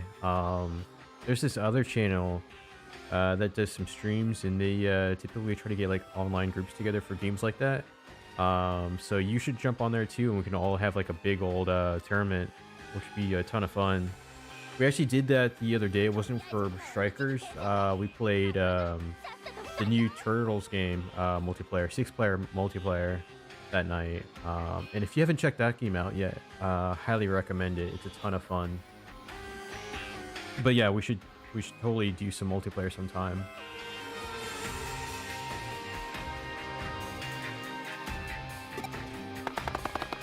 リュウさん、なぜこんなこと。今はそんなこと気にしてる場合じゃないでしょ。その通り。このままイーターが増え続ければガルルグレイも何か手はない？ガルル・グレイモン。メタルガルルモンとウォーグレイモンが合体したからガルルグレイモンでしょ。それともグレイガルルモンなの？ Dude, the Turtles game, man. If you liked Turtles in Time, you'll love this game. There's a ton of cool callbacks to it, and callbacks to like the old cartoon and stuff. So, highly recommend it. Also, I think you pick up physical copies. I know that Limited Run Games currently has a physical copy for pre-order, and their collection is really cool. Like it has like the box for the game is an old VHS style box with like a retro art on the cover. So if you're into physical copies, I check them out. But yeah, I think it's also on sale in the eShop right now too. My friends and I, we were playing the Xbox version because it's also on Game Pass.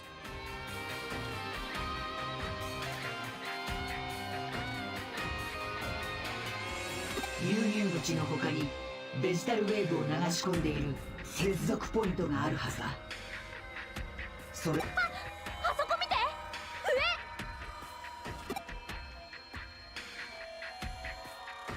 上。よし、私が塞いでこよう。二人ともそれまでノキアを頼む。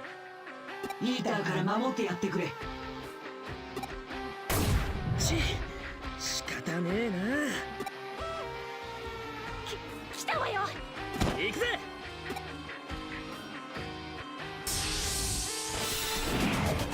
Alright, looks like another boss time. Two of them at once, that's cool.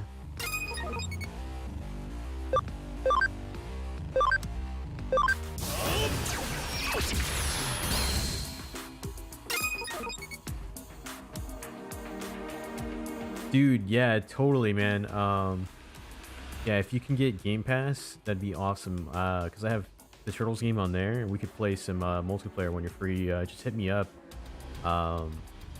Yeah, it's a lot of fun. Do you have my Xbox gamer tag?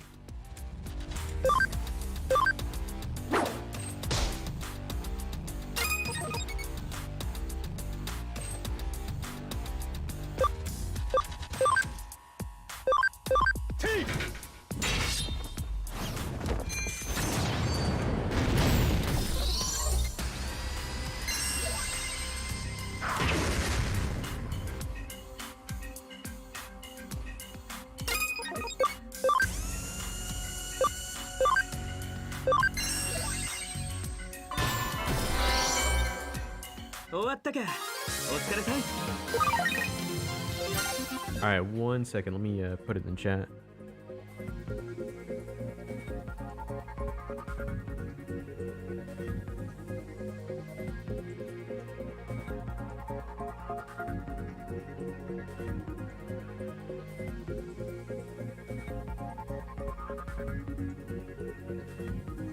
Yeah, go ahead and I guess send me a request. What's yours so I know that it's you when you send the request.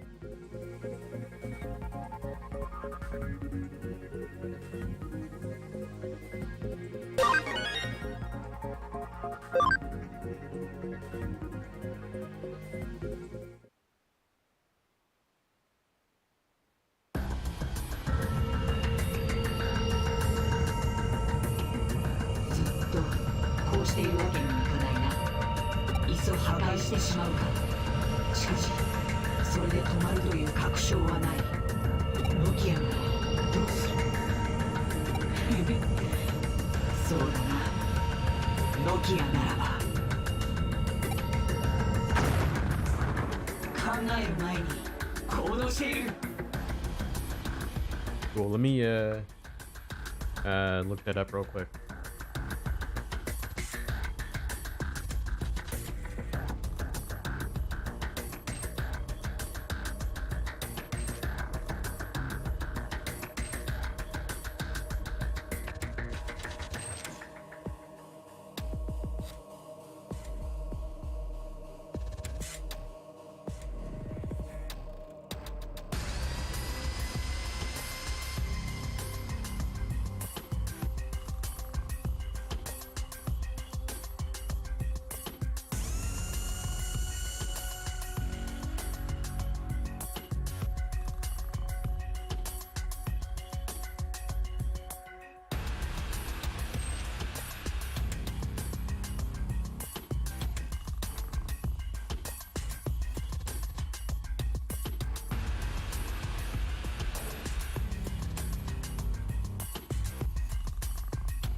Awesome, man. I'll go ahead and check it out in a bit.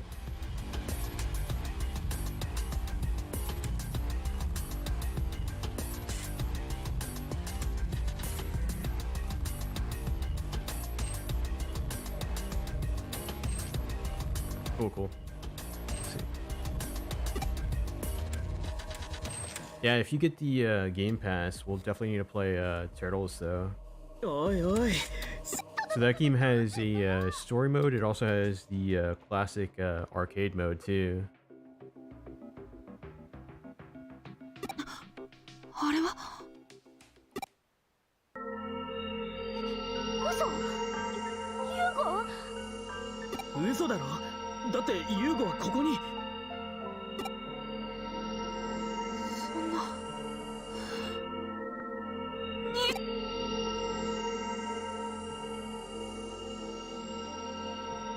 イーターが逃げていく兄さん兄さんやっぱり今のはユーゴが2人がユーゴそれってどういうこと？兄さんこれはこのタイミングでログアウトだといや現実世界で誰かに無理やりログアウトさ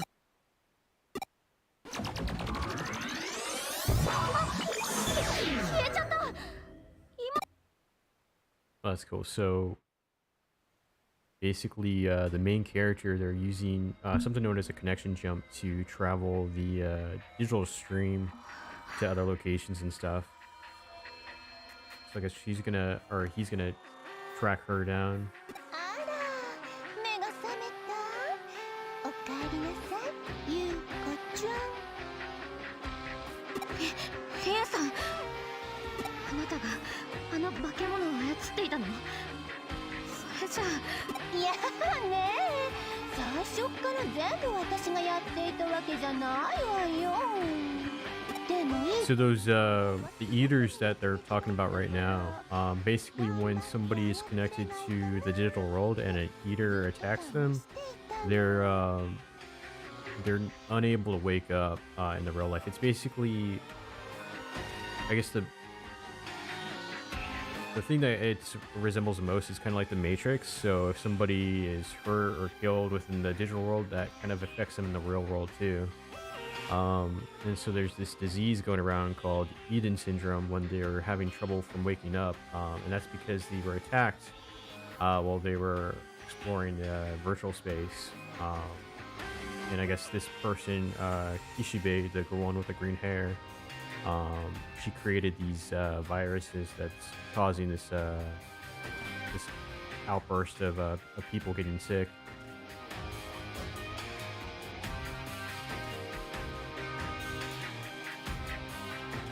実験は大成功あとはこれを利用して世界の壁を取り除く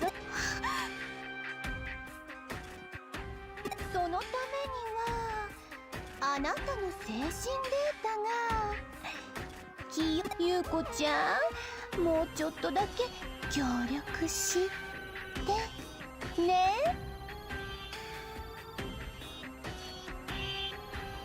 I think I played some games in the series on the DS. あなたは It's been a long time though. The last one, it was like it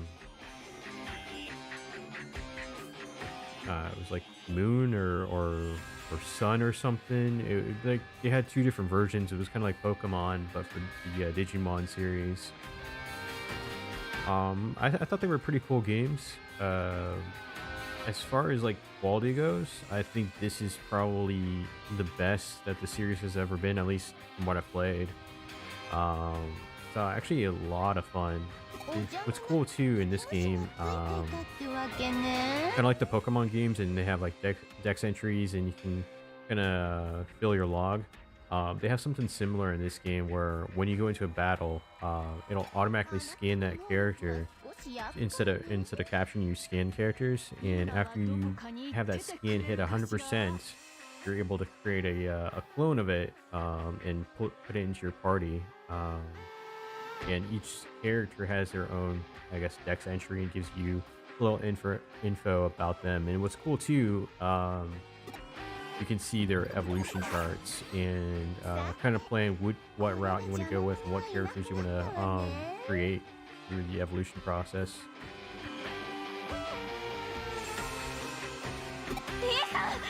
いや動いちゃったね。この装置のすごいところはね、人格そのものをクリエイトして、ゆうこちゃん気づいてた？あなたがユーゴとしてエデンにログインしているとき、あなたは本物のユーゴだったのよ。違う、私は自分の意志で。ユーコちゃんの意志？そんなものほとんどないわよ。そうじゃなきゃ、いくらあなたがお芝居が上手だとしても、あれだけのハッカーたちを騙す。つまり書き込むこともできる It's so bizarre. もちろん取り出すことも。それじゃあ始めましょうか。ゆうこちゃんの秘密奪っちゃうぞ。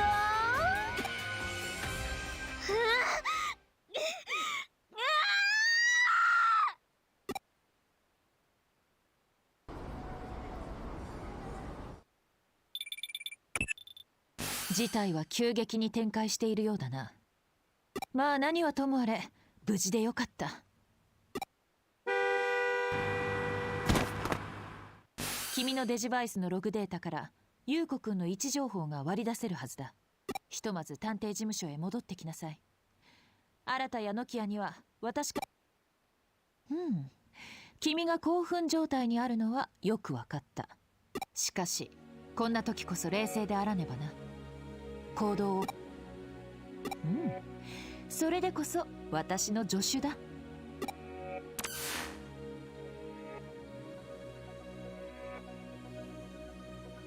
すごいことになっちゃったね。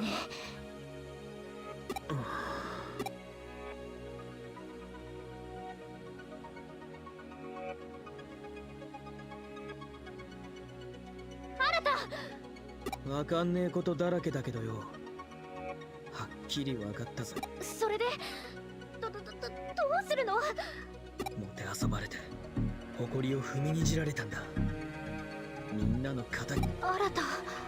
じゃあな、お前も早く帰れよ。面倒なことに巻き込まれる。ガルル・グレイモン、さっきは助けてくれてありがとう。私はオメガモン、ロイヤルナイツの一人だ。そうそう、オメガモンだったね。ロイヤルナイツ？君に話さなければいけない大切なことがある。私はオメガモンへと合体したおかげで、自分がこの世界に来た理由を思い出したんだ。話さなければいけない大切なこと？ So initially, earlier in the game, she met with Agumon and Gabumon, and they said they had an important mission, but they couldn't quite remember what it was. And I guess this is what he's referring to. なんだかよくわからないけど大丈夫。このノキアさんにズドドドーンと任せておきなさい。ノキア、デジタルワールドだけではなく、君たちの住むこの世界も大きな危機を迎えようとしているのだ。君たちを今まで以上の戦いに巻き込むことになる。それでも力を貸してくれるか？当たり前じゃない。たとえ世界中が敵になったって、私のエロカワボディがえげつないものに巻き込まれてメロメロに。このノキアの心が死なない限り、どこまでだって力を貸すよ。ノキア、ありがとう。やはり君はどこか懐かしい。よーし、行くぞ。アホ、そないなセリフ逆にもうこれで終わりみたいやないの。優吾。優子はん、ごしおやから無事でおって。Right, so I think that's probably the end of that chapter.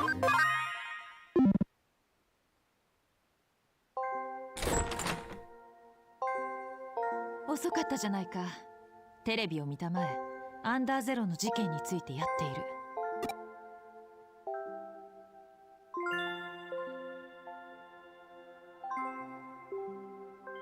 報道ではエデン症候群が集団発生した原因はハッカーによるエデンへのハッキング行為だとされている。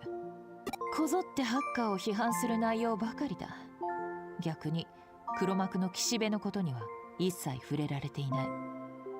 あくまでも上白は被害者、そしてハッカーが加害者という構図が出来上がっている。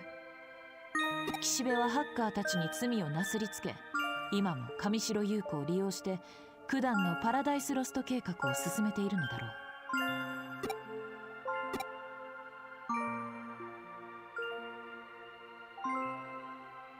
それに関してはだが、おそらく岸辺の計画は佳境に近い。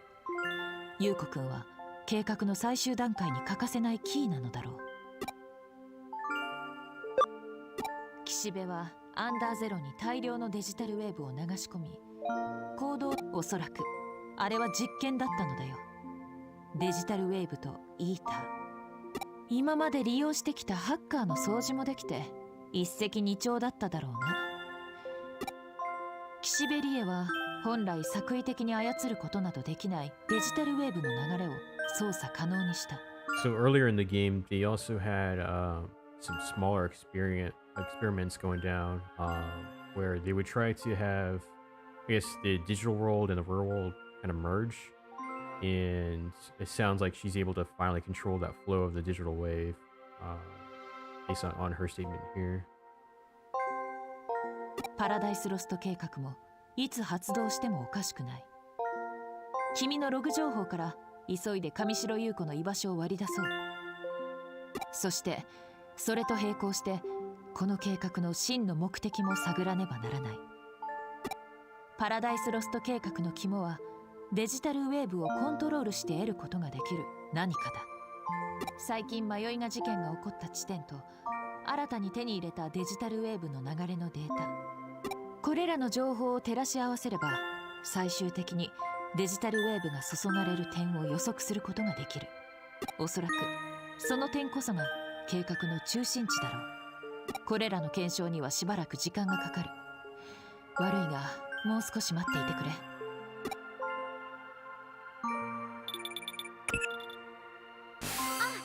よかった、無事だったんだね。実はオメガモンが君と直接話したいんだって。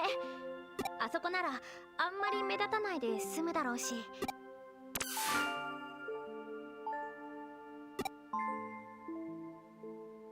Nice.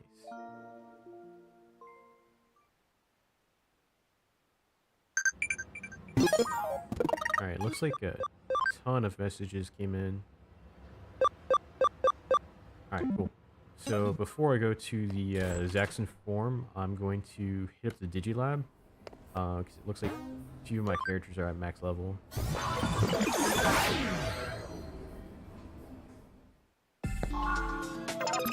So earlier I was talking about like scanning characters, and you're able to like pick clones, and that would be where you would go here.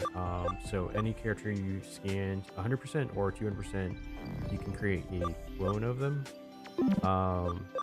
Currently, however, I'm working on a few others in, I guess, Farm 3. Let's see. Wasn't that one? I know they said Itmon. Alright, so I don't have this one yet. We'll go ahead and create that.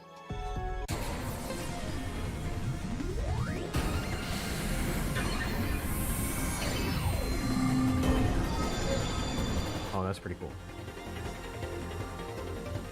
Nice. Alright, let me see. Cool, right? I think I might, I already got this one before, so I might go with the skull one. Yeah. Alright, and I don't have data on this, so I'll get that one.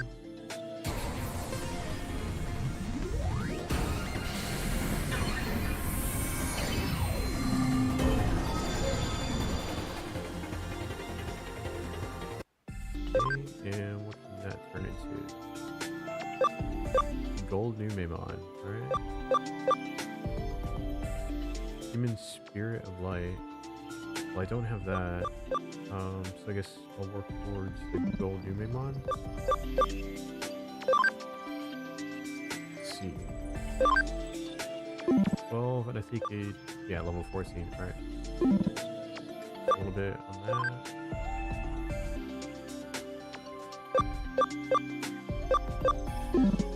Alright, so it needs a higher level. Let's see. Oh, I can create a character here. Let me get this one.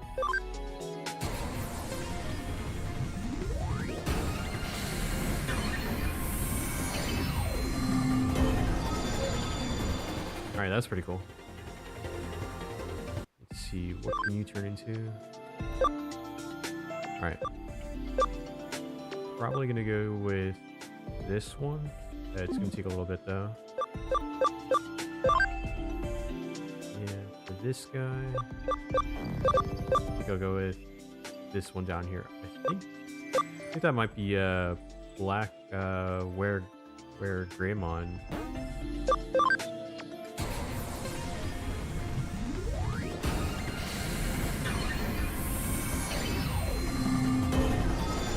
Oh, cool.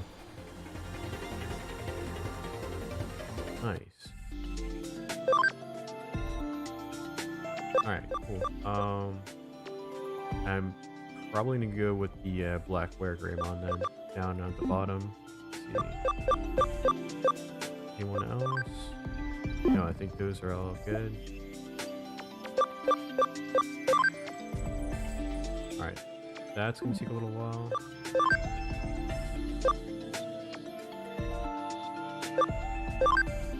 Alright, I should be able to hit that one. It'll take a long time though. And this one... this one, I think I'm gonna go ahead and go with Leomon.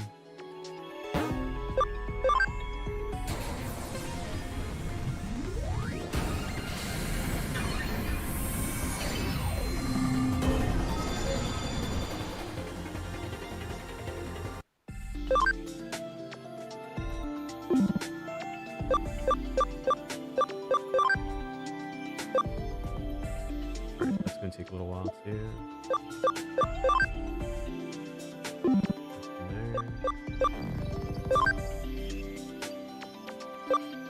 Alright, level 60.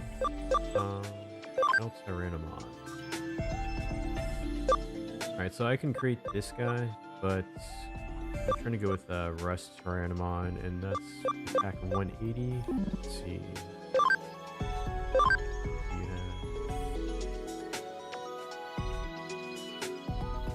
So I'm not sure if it's going to be able to make it in time.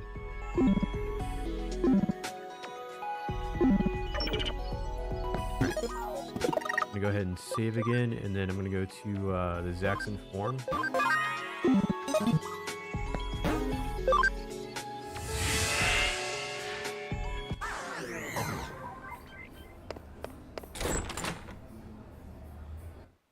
So this character, earlier in the game, one of the eaters ended up attacking him while he was locking out. So he has this ability to where he can jump into the network and go straight into it rather than using like a machine or something. So he's able to go into the TV. And that allows me to go into like the digital world that way.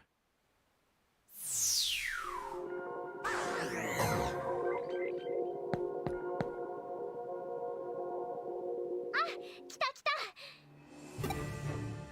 ほらほら、オメガモン来たよ。呼び出してすまない。だが通信ではなく君たち人になっちゃったみたい。お姉さんとしてはちょっぴり寂しいけど、ぶっちゃけこの渋かっこいい感じも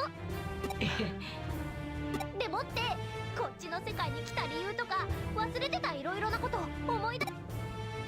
それじゃあオメガモンさんどうぞ。ありがとうノキア。では聞いてくれ。まず私がこの世界に来た理由、それは我らデジモンの住まう世界デジタルワールドはイーターの猛威にさらされ滅びの危機にある。イーターがデジモンの世界にも。ああ、データを食らうイーターにとってデジタルワールドは最高。奴らはこの瞬間もデジタルワールドを食らい侵食している。私はデジタルワールドの守護者たる最高位デジモン、ロイヤルナイツに名を連ねるデジモンだ。我らロイヤルナイツはイグドラシルの意志を受け行動する。King Draysel. Wonderful see that character. デジタルワールドを司る存在、秩序そのものだ。イーターの出現を感知したイグドラシルは奴らを監視し、さほど時を置かず脅威を及ぼすエラーと判定した。その意志に従いロイヤルナイツは奴らの完全排除を目的とし、イーター発生の原因を探り始めた。そして脅威の発生源を特定した。それは隣接する異世界、君たちの世界に誕生したばかりの私たちの世界 So の they're talking about Eden, I guess. 空間。エデンだ。 Yep. かのネットワークは人間の意識を完全にデータ化して電脳空間に出現させた最初のシステム、エデン・アバター。つまり人間の精神データこそがイーター発生の原因であると判断したのだ。エデンという電脳世界で現実世界と同様に、いやそれ以上にあらわとなった人間の悪意や欲望、そのデジタル的に異質な感情データが奴らを生み出したと。そんな。無論早計な判断に異を唱えるロイヤルナイツも存在した。私がそうであったように。だが自らの結論を誇示し、全ての原因は人間にあると主張する者も少なくない。彼らは今人間世界を Wow. 動き出している。滅ぼす？人間世界っていうとどこからどこまで？そうだ、この地上すべてだ。イーターを我らの世界から排除したところで人間という発生源を消し去らない限り、奴人間を滅ぼす以外イーターを完全に排除する術はない。それが彼らの下した結論だ。デジモンが私たち人間を。彼らは人間世界に攻め込もうとしている。ロイヤルナイツが大軍を率いて奇襲をかけ目的を遂げるつもりだ。攻め込むってどうやって？デジモンは現実世界には出てこれないし。東京と呼ばれる都市では物質的空間であるにもかかわらずデジモンが出現する現象が起きているだろう。人間世界とデジタルワールドは次元の壁と我々が呼ぶ原理原則により異なる次元時空として隔てられている。だがその壁に大穴をうなし次元の隔たりの扉を作り出せば二つの世界はつながり原理原則が重なって混ざり合い、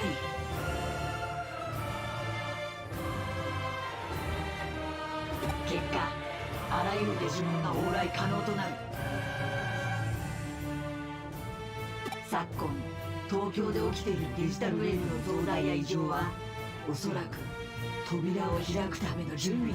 パラダイスロスト計画とはそれだ。つまり計画を推し進めていた岸辺という人間は彼らロイヤルナイツの意向に従い精神を操られている可能性が高い。 They kind of alluded to that earlier, that a Digimon was controller. That happened with other characters in the game also. some other characters that we fought were also being manipulated by Digimon. So that's pretty interesting. じゃあオメガモン以外のロイヤルナイツもこっちに？2つの世界は完璧に隔絶されているわけではなく、わずかな次元の裂け目がいくつも存在する。私もアグモンとガブモンというデータ質量の小さな姿でなら通過する予期せず記憶の一部を失ってしまったのだ。私と同じく何らかの手段を講じてこちらにやってきたデジモンがいたとしても、私は何としても彼らを人間世界への侵攻を阻止したい。自分たちの世界を救うために別の世界を滅ぼすなど、そのような破壊的解決を私は望まない。オメガモン、私もそんなの嫌だ。だって人間とデジモンはもっともっと仲良くなれるはずだもん。どうか君たちの力を貸してほしい。この事件にはロイヤルナイツである私ですら知り得ない謎が、それを解明し事件を解決に導くには君たち。待たせてすまない。思いのほか検証に手間取ったよ。だがその甲斐あっていろいろと興味深いことが判明した。事務所に戻りたまえ。直ちに会議だ。私たちも行く。さっきの話も伝えないとだしね。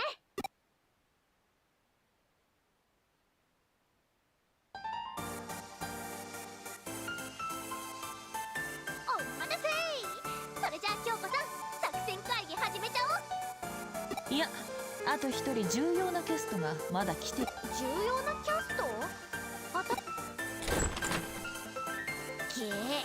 重要なキャストってまさか。ったく岸辺を追い詰めるための作戦会議って聞いてきてみりゃ、暴走イノシシアタック少女も一緒だよ。それはこっちのセリフです。レジェンドとかどんだけあれこじらせてるんですか。そもそも何よ。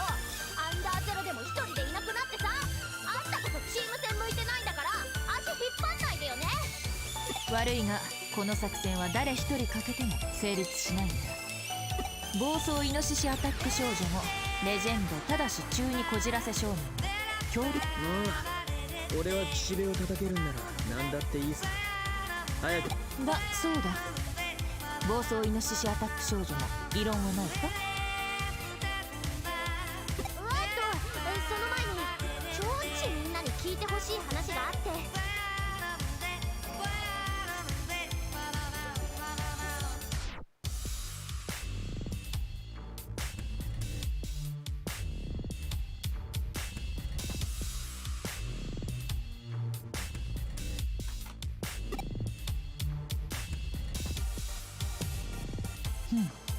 それがパラダイスロスト計画の全容か。なるほどな。人間世界の破滅とかマジかよ。そこまで話がでかくなってんのか。その情報のおかげで私の仮説も全て立証された。感謝しよう、暴走イノシシアタック少女。いや私っていうかオメガモンのおかげっていうか、京子さんその呼び方もうやめてっていうか。それでは改めて作戦会議を始めよう。まずは事実 A。 岸辺理恵の目的は次元の壁に穴をうがつこと、次元の扉を開くことであると判明した。事実 B。 その岸辺理恵によって上白優子が誘拐された。これら A、B の事実はおそらく無関係ではない。A を達成するために B の、そして A はまだ達成されていない。よって今回の作戦行動では上白優子の奪還およびパラダイスロスト計画の全面阻止の同時達成。いきなり頭パーン。 B 実行の理由はこの際気にすんなってか。名推理とは得てしてそういうものさ。だが至極まっとうな君の疑念の雲を払うため私が相変わらずつかみどころねえな。最近起きた迷いが事件の発生場所、そして現在検知可能なデジタル定常的に安定状態にある大規模なエネルギー場の存在が浮かび上がった。東京全域を覆う円環状のエネルギーの流れ。私はこの環状ネットワークをデジタルラインと名付けた。驚くべきことにデジタルウェーブで構築されたこのエネルギー場は人為的な制御がなされている。十中八九、上白岸辺たちの手によってだ。各地に配置されたエデンスポットもどうやらエネルギー場の構築に関連していたらしい。そうか、新宿でオタクがジャンプしたネットワークはこいつだったのか。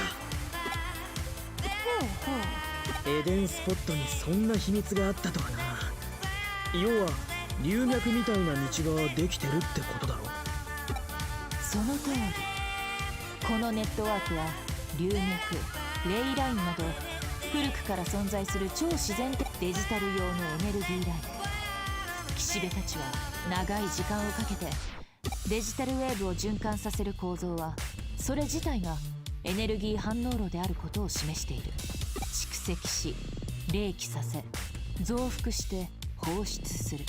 このデジタルラインに蓄積された膨大なエネルギー量のデジタルウェーブを放出することで扉が開くのだと私はエネルギーの冷気状態から推測するに、パラダイスロスト計画はいつ実行されても不思議はない状況と言える。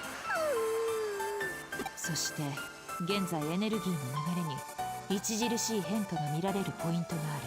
エネルギーの流れを追いたどり着いた先は六本木の地下には上白の研究施設がある。六本木地下施設と呼ばれているらしい。なんともそっけない政府関連施設じみた名称だと思わないか。そうだ、以前調査した地下道、その奥にあった君のログ情報を追跡した結果、上白優子と別れた地点と座標軸が一致した。本丸、そこを攻め落とせば優子奪還。一生は確実ってわけか。 A 達成に B 実行が必要だったとして B が実行された時点で A 達成に必要なもうやめて私の名前言うか黙れオタクあらた、略してオラタ。ああ抜かりはないさ、オラタ君。デジタルウェーブの制御自体を妨害するんだ。No, you're good, man. It's totally understandable.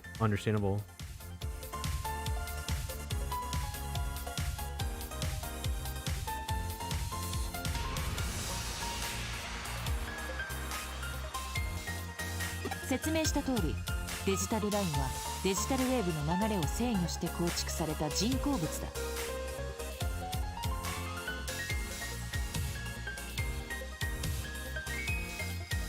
その制御はエデンスポットをはじめとする各種装置の稼働やコンピュータオペレーティングで行われている。つまりそれらを妨害できればなんともアナログな方法だな。要は電源を落としちまえってことだろ。その通り。しかし向こうもそこが弱点なのは承知しているはずだ。だが同時多発的に工作を行えば必ずほころびは生じるはずだ。いっぱい人を集めて一斉に電源を送るとか。アホ、そんなもん東京中を停電させりゃ一発だろ。東京中をってだからどうやって。はん、俺はハッカーだぜ。ハッカーがやることは一つだろ。知った連中を集めて各地の電力供給システムにハッキングを仕掛ける。加減はするさ。影響範囲は必要最低限に絞り込む。その分時間はかかっちまうが。なるほど。君には各地にあるエデンスポットへのハッキングを依頼しようと考えていたのだが、確実に岸辺の今日つくとするなら絡めてから攻めるべきだ。ビナルかな無形に至る。お、いいね孫子。真なるかな真なるかな無声に至る。まあわかんないけどわかった。わかんないようでわかった。あなたがそっちなら私たちは言うこっちだね。だよね。理解が早くて助かる。では君たちは地下道から六本木地下施設へ向かってくれた。童貞は助手が把握しているはずだ。そんじゃ同時作戦開始だ。優子はよーし、言うこっちを助け出すぞ。でもってパラパラダンス計画なんてのも絶対損した。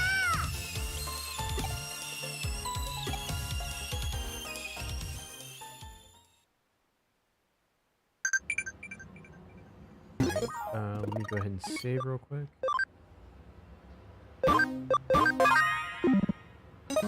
Alright, we also got a few messages too. So let's see. Right, looks like one of the characters is at max level, so I'll evolve them real quick.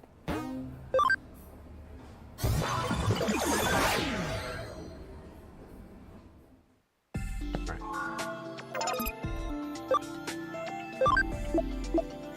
Here, and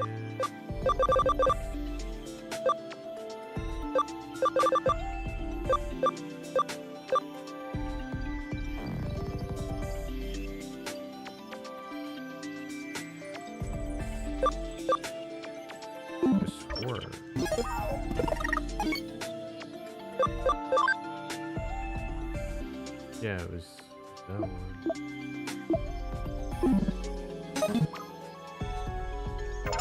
Yeah, I thought I already evolved him though.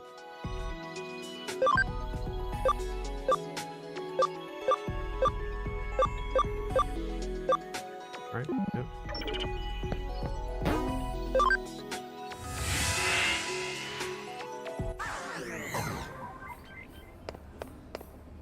Alright, so here I need to head over to the underground.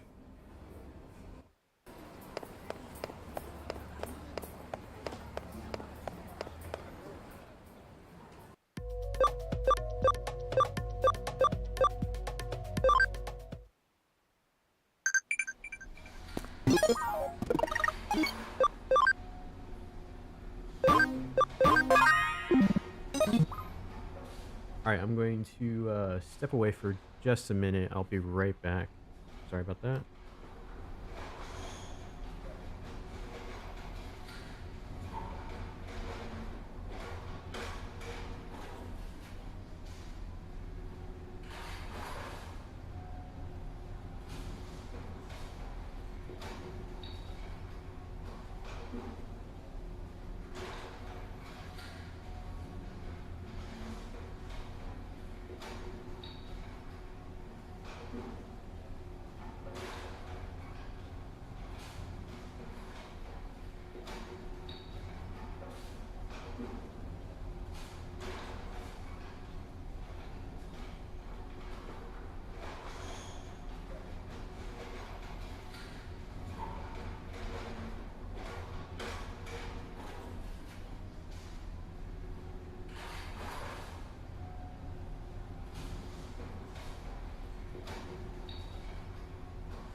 Alright, sorry about that.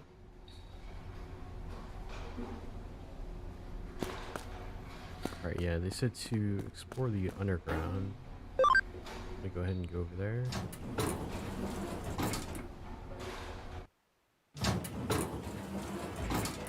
Whoa. わお、ここが地下道か。地下にこんな大きいトンネルがあったとは。じめっとしてるし、壁がうにょうにょってしてて、いかにも地下っぽ。あ、うにょうにょ。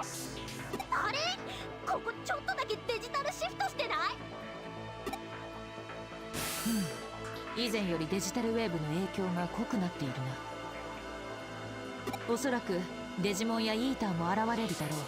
気を引き締めてくれ。オッケー。ゆうこっちを助ける前にヘロヘロになっちゃ元も子もないもんね。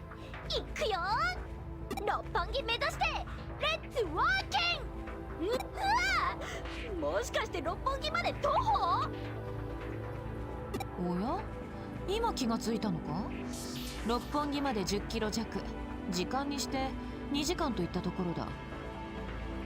10キロ2時間？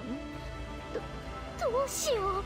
体力的な意味でとにかく頑張るしかないよね。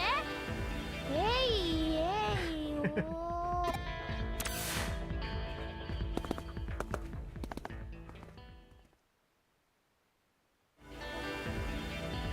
Alright, so what you're seeing right now is known as the digital shift. So that's when the real world and the digital world start to merge. So you're seeing that weird, I guess, glitchy effect on the walls and stuff. じゃんじゃん続け。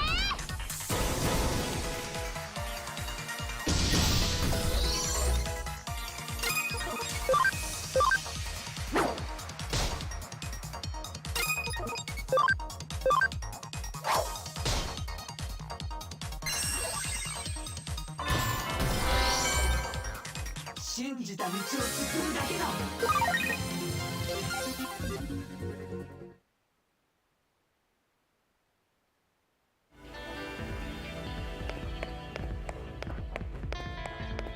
So that goes to another area. Wonder if there's any items over here. 覚悟してよね。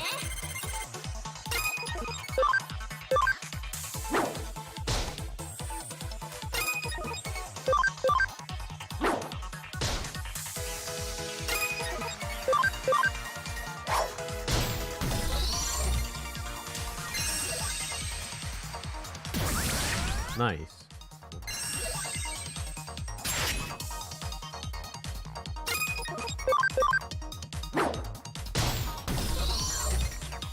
私たちは無敵だよ。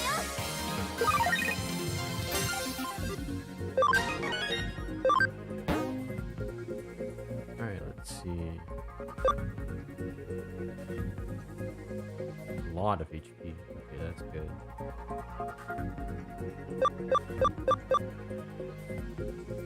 For one, okay. And that is for all.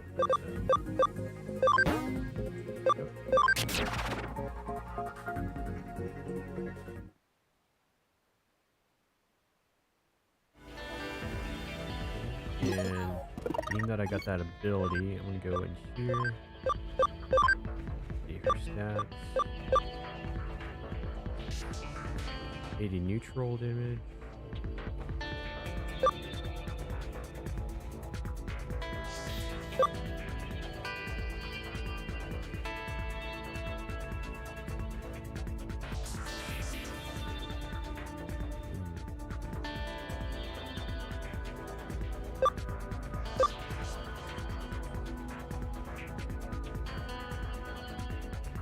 Alright, so I think I'll get rid of that one. And I'll update that.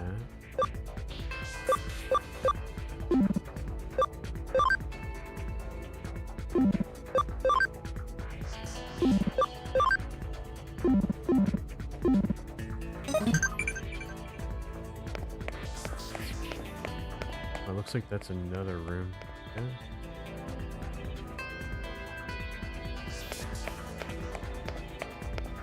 So the first time I was here, I didn't run into wild Digimon because the digital shift didn't occur at that time. It's kind of cool that I'm seeing these stronger characters now.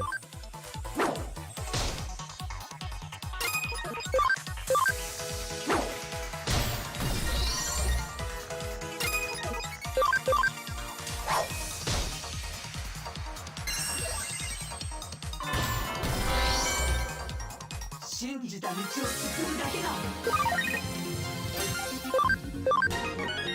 Nice.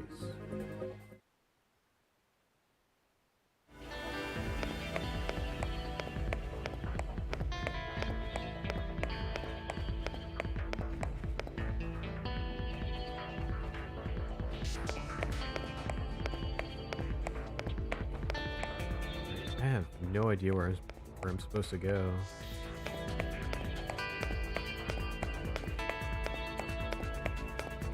I think that might be the end of the tunnel. Alright, I'm gonna head back, 'cause there might be an item. よし、いざ勝負。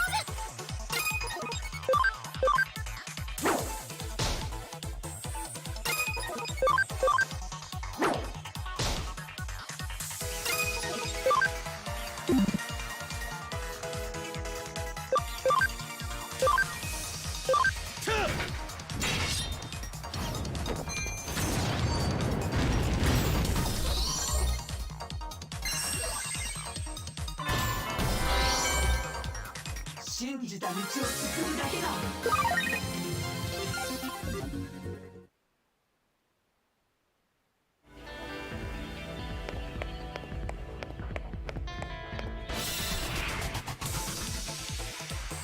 行くぞ、気を抜くな。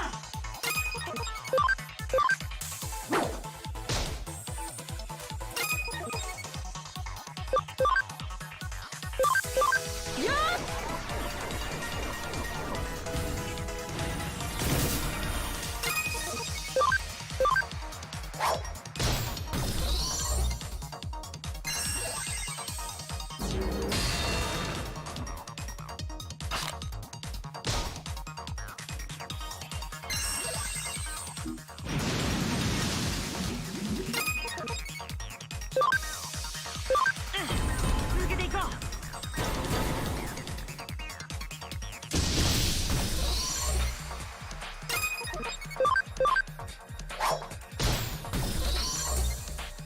やったね、完全勝利。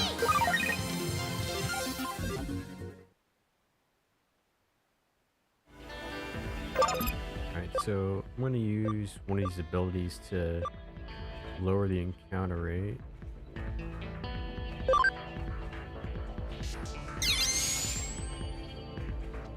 Alright.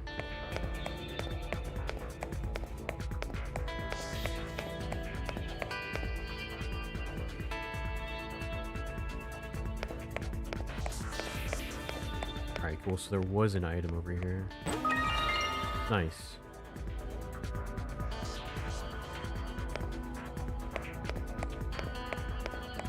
So I'll use that on the third farm that I have.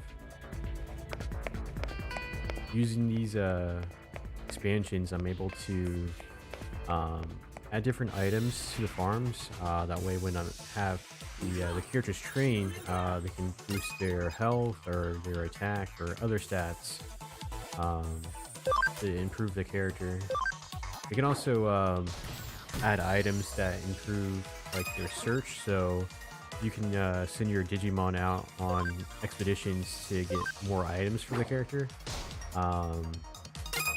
You can also find different cases, so in the game you're able to take on these side quests, and to do that you find different cases. You have your Digimon look for different missions and you're able to take them on at the office.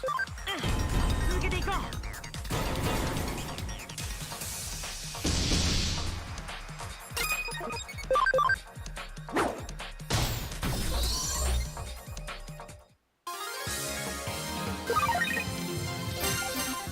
Alright,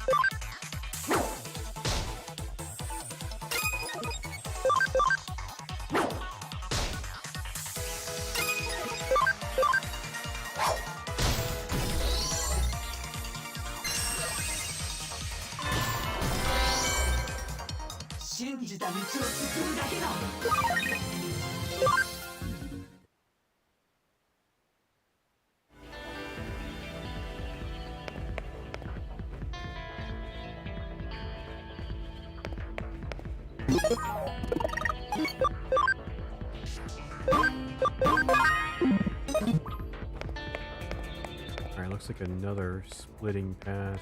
Let's see. Where do I go? 突然だが君たちはローラーのついてる靴でもそれとも優子くんの元へ急ぐために息石切って全力いきなり何京子さん、普通に進んでますけど、むしろペースダウンしてますけど。ではわずか数十分で君たちのデジバイス反応が赤坂にあるのはどういうこと？赤坂？いやいや、いくら私たちがゆうこっち奪還のために死に物狂いで走ってもこんな早く赤坂は無理でしょ。迷いがとはたとえわずかでもここまで物理原則の影響。どういうこと？デジタルシフトのせいで六本木までの距離が短くなっている。地下だから気づきにくいが空間が歪み短縮されているようだ。これは思ったよりも早く六本木に到着できそうだな。本当？やったー！いまいち言ってることは分かんないけどデジタルシフトもたまにはいいことするじゃん。それから今分かったことなのだが、君たちの後ろにもう一つデジバイスの反応がある。敵の死角かもしれない。敵の死角？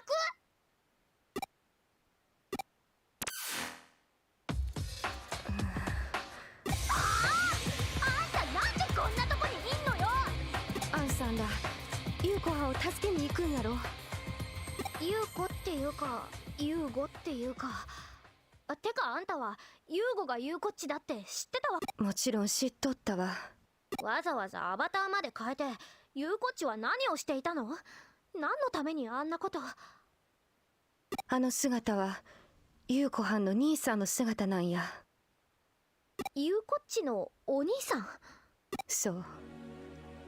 エデン症候群にかかって何年も前から寝たきりの兄さんそのアバターを使うて優子はんは優子はんの父親が作ったエデンを守っとった。ザクソンのハッカーユーゴとして。どうしてそんなこと？優子はんは家族の縁が薄いお人やから、家族との何かをつないでいたかったんちゃうや。家族との何か？優子っちそうだったんだ。優子はんはわっちに手を差し伸べてくれた、わっちに居場所をくれた大事な人や。お願いや、わっちも一緒に連れてってくれへんやろうか。優子はんを助けたいんや。お願いしんす。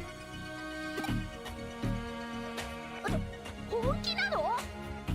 けど確かに優子っちを助けたいって思いは。よーし、一緒に行こう。一緒に優子っちを助けなさい。ノキアはんおきに。ちょっとお礼とかやめてよ。調子狂っちゃうじゃん。いつも通りでいいって。いつも通りってそれは却下。ほら早速行くわよ。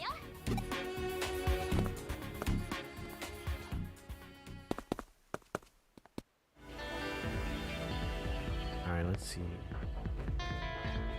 We'll go right this time.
Alright, so I'm guessing going this way would lead to another main area. So we can go here. I might see an item. I'm not sure though.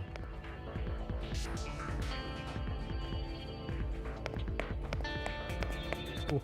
Looks like there is an item. And it looks like there's one I missed too. So I'm gonna turn around and try to get that one.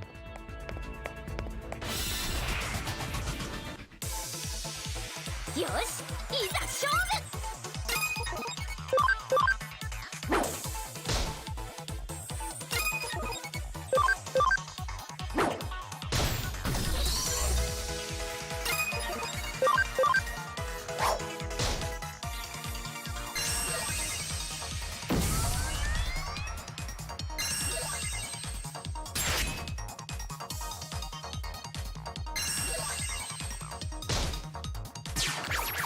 Wow. じゃんじゃん続け。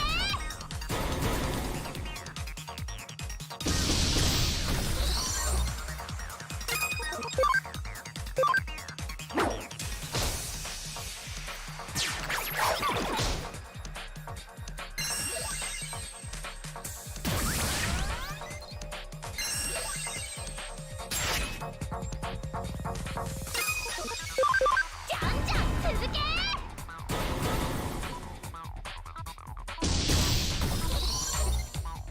やったね、完全勝利。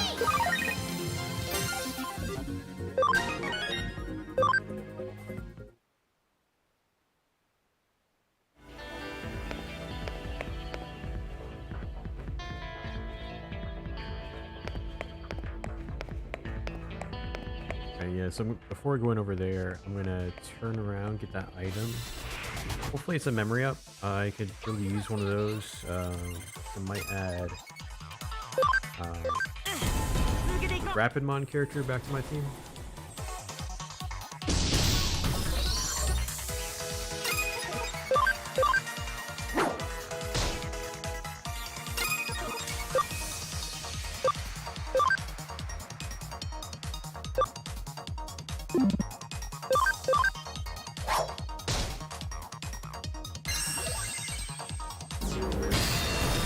Nice. 信じた道を進むだけだ。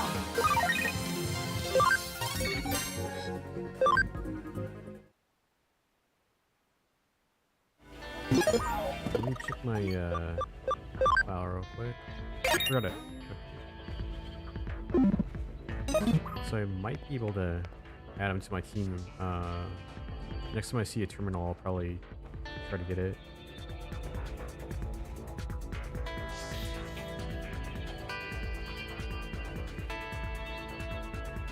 Yeah, the skin is really cool. And the nice thing about it too is you can initially add the character to your team when it hits 100, but if you scan it up to 200%, they'll actually have higher stats if you wait a little bit longer. And I also like the the evolution process in this game too, because you can max out your character. Say if it's a little lower evolution and it hits like max level 19, you can de-digivolve it, then digivolve it back, and it's max level. Instead of it being like 19, it could be like 60 or something. So your stats will improve as you digivolve and de-digivolve them.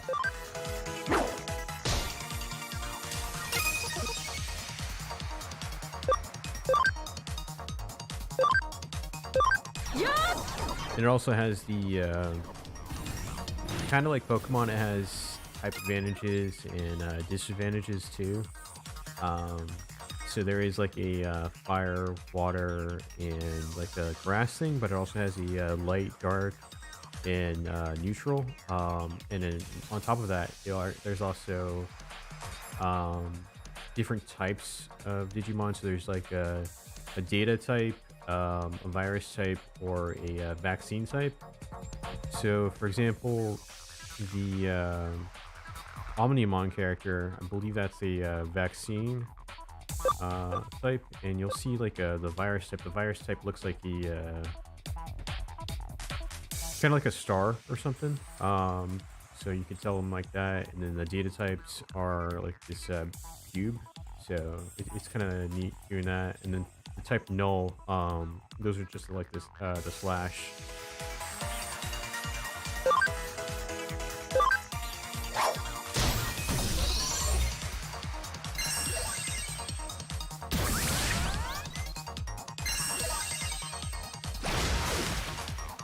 So what's cool about it too is, as you see, like I have some pretty decent leveled characters, like 56 and so, but even at that high of a level, like these characters aren't always one-shotting the enemies on the field. This is, I guess, the type advantages and stuff.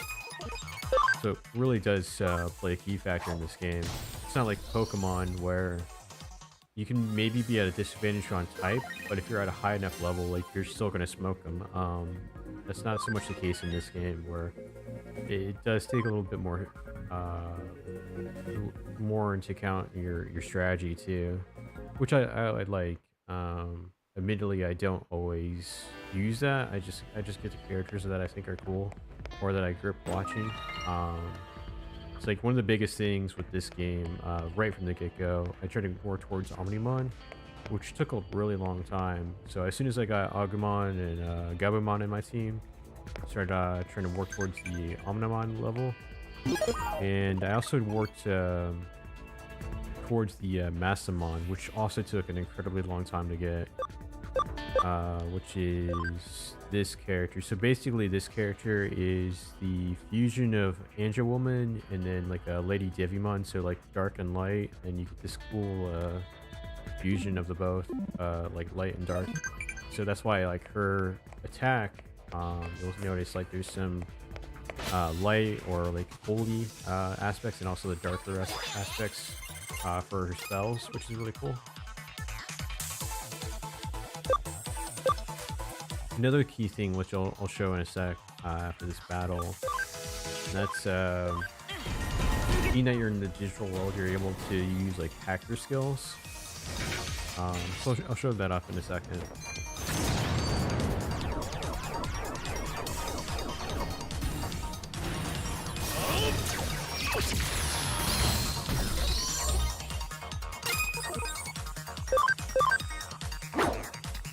Then you also have this thing called PM rate, which is basically like the friendship level, and the higher the friendship level, more likely they are to do a combo, which we just seen.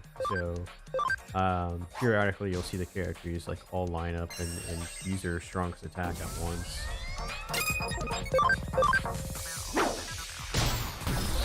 I try to go with regular attacks for at least most of the time when I'm in the field, and I save my SP for what I assume to be like boss battles. Most of the time, I do use SP occasionally, but I try to save it, or typically save it for the boss. Nice, so I can go ahead and get this guy now too. So the scan is complete, so I go back to the Digilab and I'm able to create that character now, if I wanted to, or I can try to wait until he's 200% to get some higher stats for him.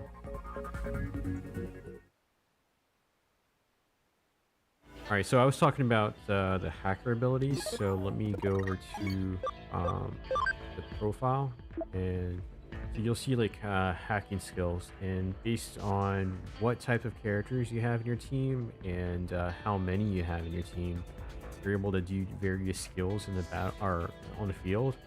So we have wall crack 1, that's at least one Digimon on your team, that's the most basic thing, but as you see, like there's like different levels for that. And they require, like for this one, 4 or more Digimon which are ultimate or better, or rookie or better, or champion or better. So those are for the various firewalls. You can also like use a code scan to copy or to unlock some data. So periodically you will see like these files just floating in the air. You're able to scan that data, and it kind of gives you a hint on how to solve a puzzle or some kind of important information for that general area.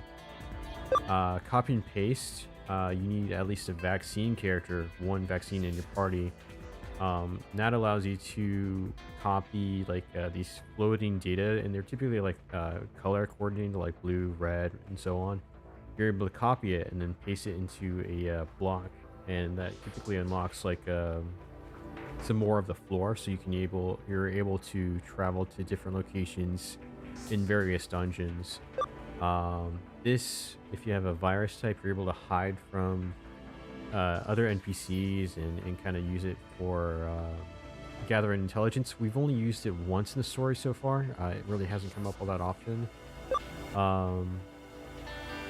So earlier I used something to reduce the encounter rate a bit. And if you have certain characters of certain evolution types, you're able to lower the encounter rate.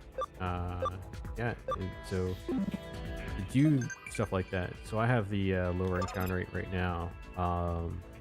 Doing this by pushing the Y button on the controller, I'm able to pull up this list of hacker skills, and so there's like the firewall thing. So if I see a firewall, I'm able to use a wall crack on it and proceed through the dungeon, and use the other abilities that I just kind of walked through a little bit, which is really cool. Currently I have this. I can deactivate it and increase the encounter rate again to more normal. This one, function call, forces encounter, so if you just want to level grind a bit, you can use that. Being that I was trying to explore the dungeon and get some different items a little bit quicker or faster, I had this on for a bit.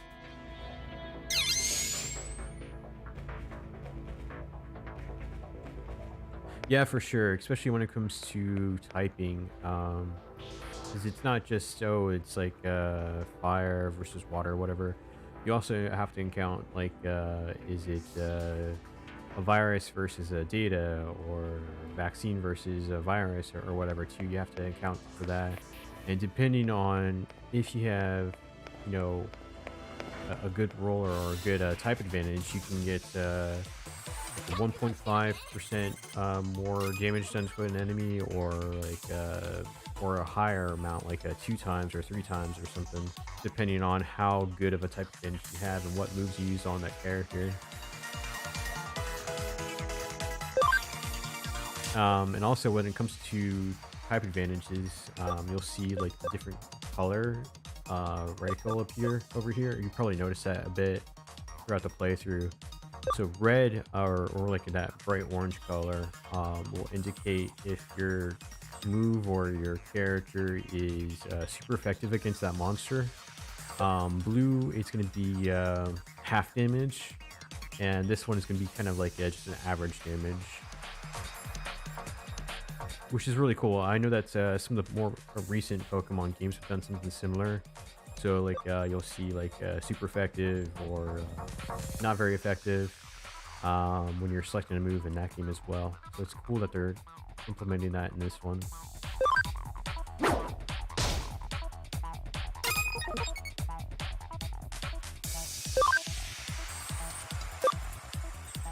Yeah, you see like Mastamon right now.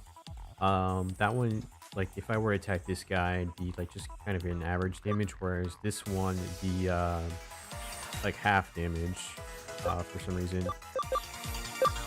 So let me actually go with this one because it has more health,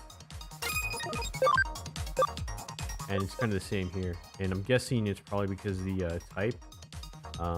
And so Omnimon in this case is the vaccine, and I'm guessing just the type advantage, so that's not really a virus type. So that fox character right there, it would shield most of the damage, I guess.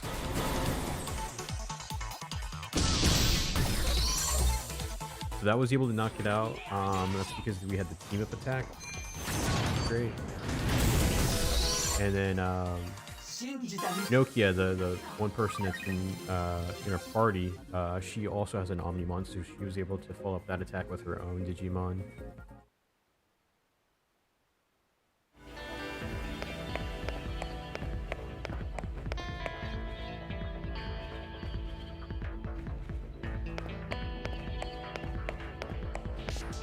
So I think we'll go this way now.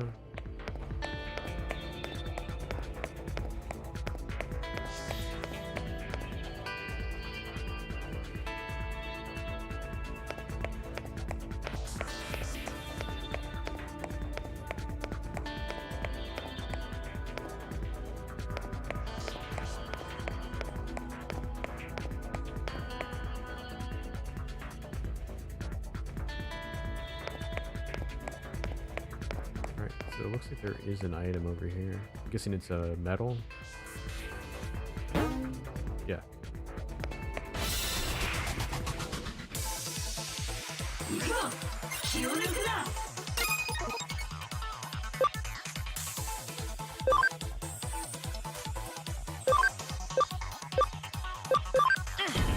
続けていこや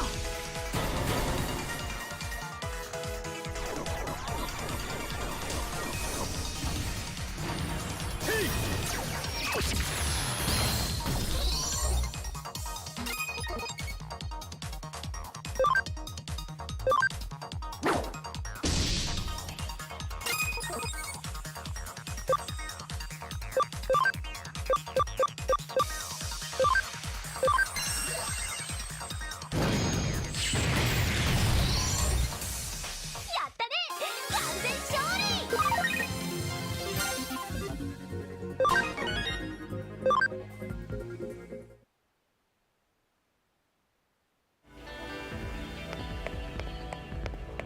Alright, so we'll go ahead and loop around and try to grab that other item.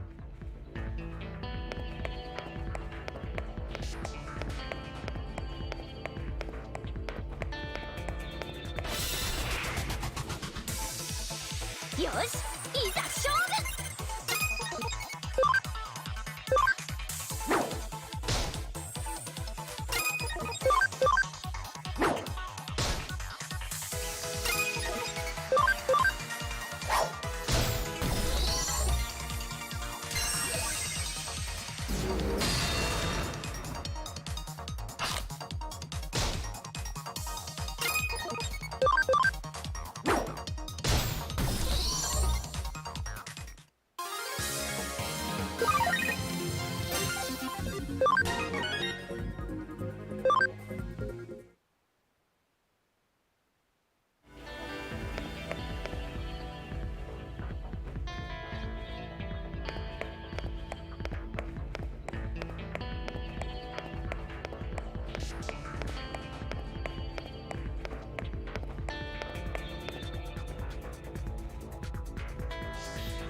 That's a terminal over there.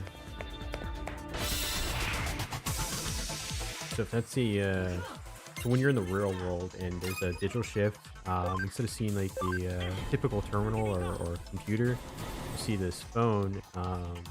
We're able to go to the Digilab and the Digifarm that way.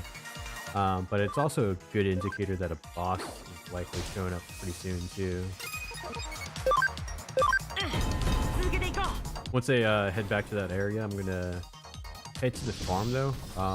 We did get an item for it, and I think some of the characters are probably ready to evolve. So we'll get that. I also need to probably heal my characters a bit too, because I do think a boss is probably coming up.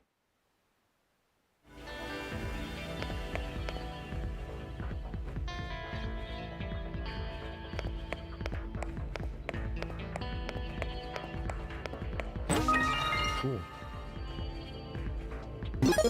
So I'll go ahead and activate that. Nice. So with oh, another thing I need to, I guess I'll show it in the farm when we get there.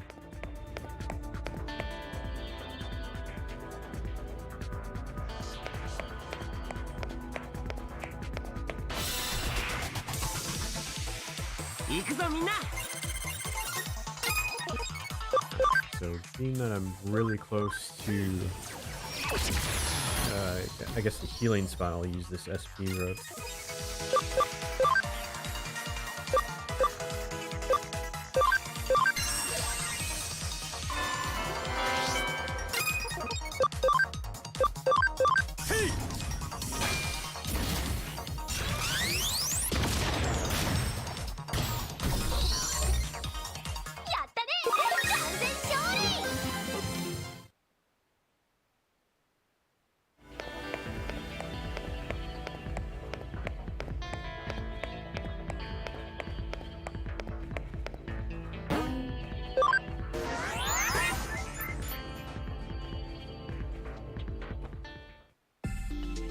So I'm gonna save, or I guess kill my characters real quick. Then I'll save.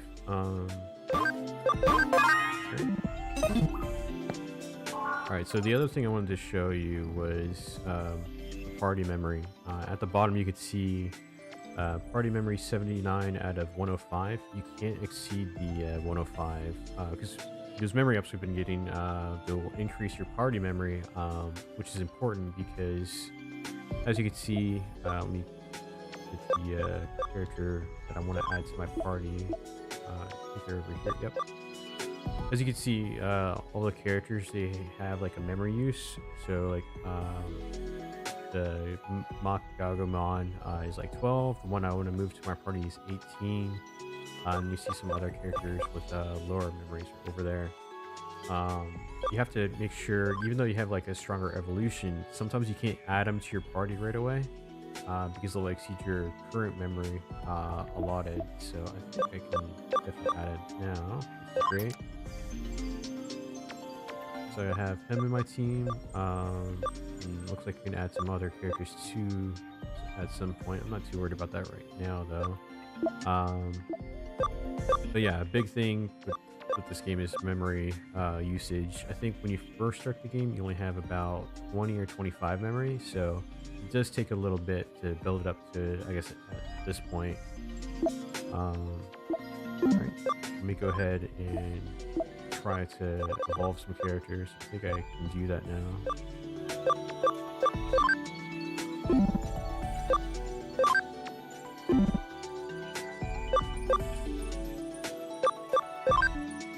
Alright, cool.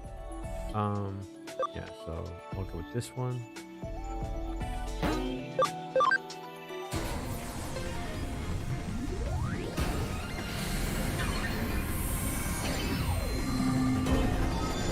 Nice. Alright, that's really cool.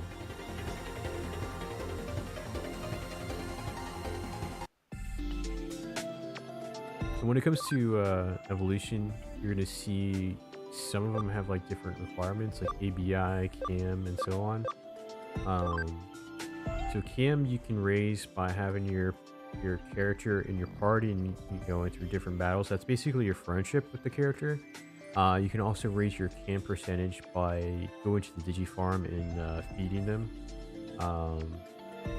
ABI is a number you really can't increase during like normal like battles or anything. The only way to increase it, at least that I know of, is to evolve and then de-digivolve that character.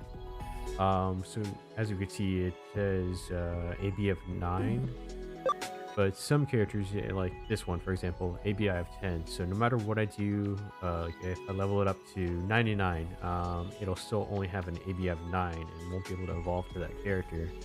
To raise it, what we want to do is then go to the Stricomon again. We'll check the stats.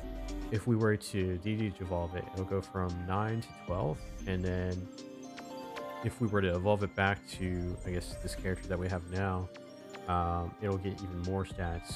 And the cool thing too is, see, it says like max level is 35.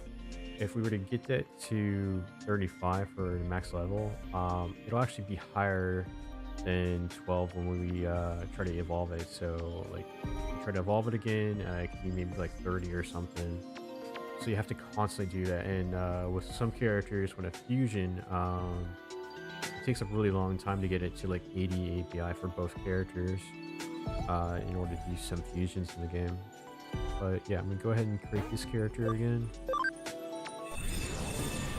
And for this run, I'll probably have it level up just a little bit so I can get as high up in the ABI as possible, and then I'll evolve it again.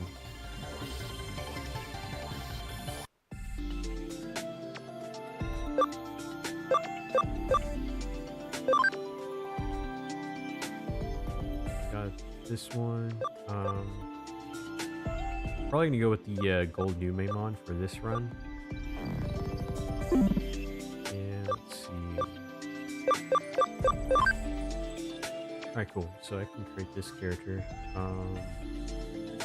think I actually had all of these characters before. I'm gonna go with Bossmon again though. I think I was working on a run for that one.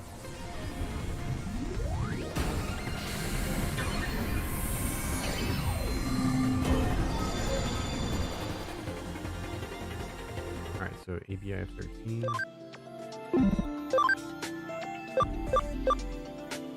Alright, cool. So I should be able to work towards, yeah, alright.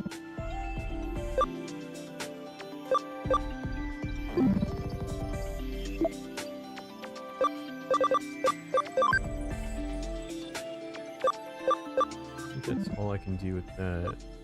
Me, digi convert.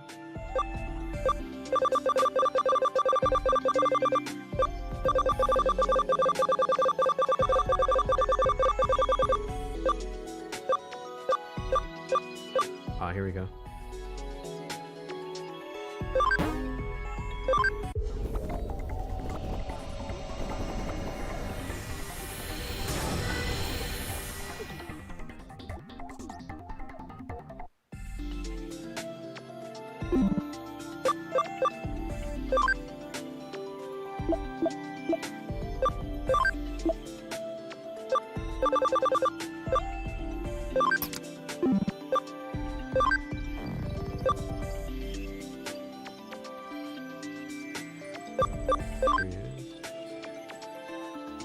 Oh wow, okay, turn into that.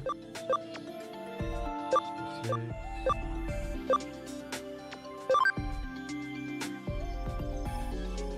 Alright, so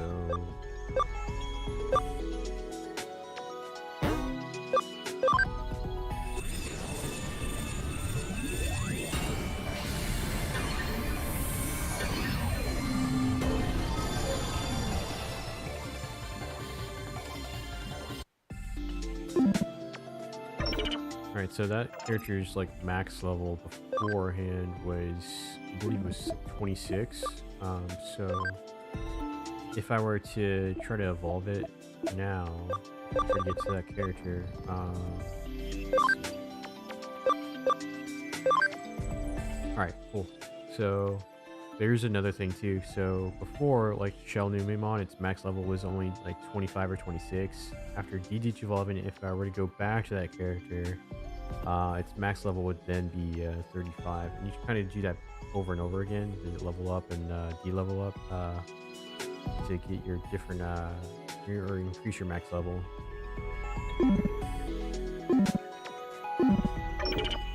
I think that's all I can do in the lab for right now, though. So I'll go ahead and leave, and I'll get ready to head down the tunnel.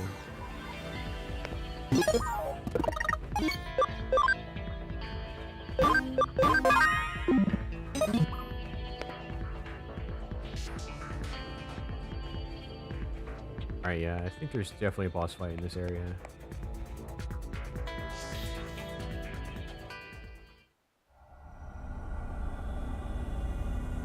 ここが上城の地下施設。本当にここにユーコッチが。わずかながらロイヤルナイツの反応がある。ここに間違いないようだ。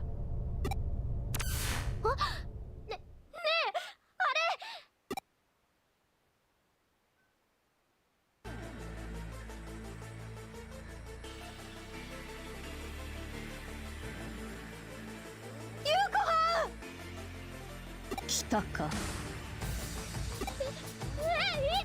今すぐユーコッチから離れなさい。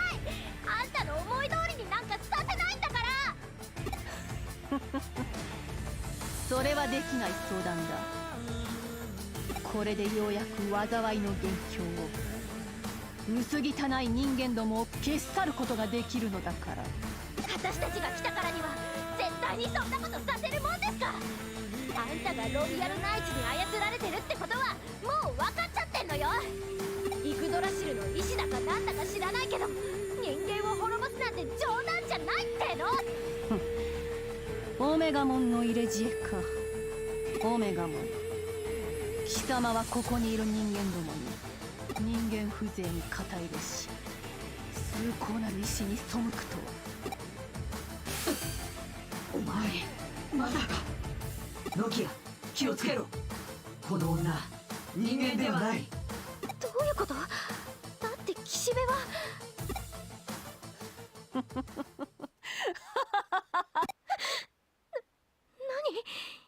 なんか様子が。時が来たのだ。まずい。奴はもう計画を始めるつもりだ。もう遅い。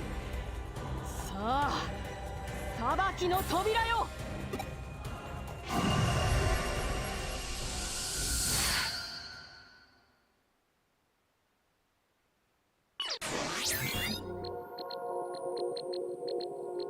よし、これでこっちの準備はほぼ整った。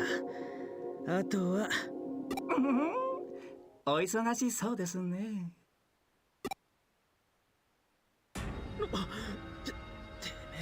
スエド、いえいえ、お忙しいだろうと思いましてね、お手伝いに参ったわけで。ああ、冗談言いに来たのかよ。悪いけど今あんたに付き合ってる暇なんて。新くん、君はどうしますか？もしもこの世界に歪みが生じた原因が全て君たちにあるとしたら。はあ、歪みだ。まあそのおかげでこの世界は新しい姿へと。何度も言わせんな。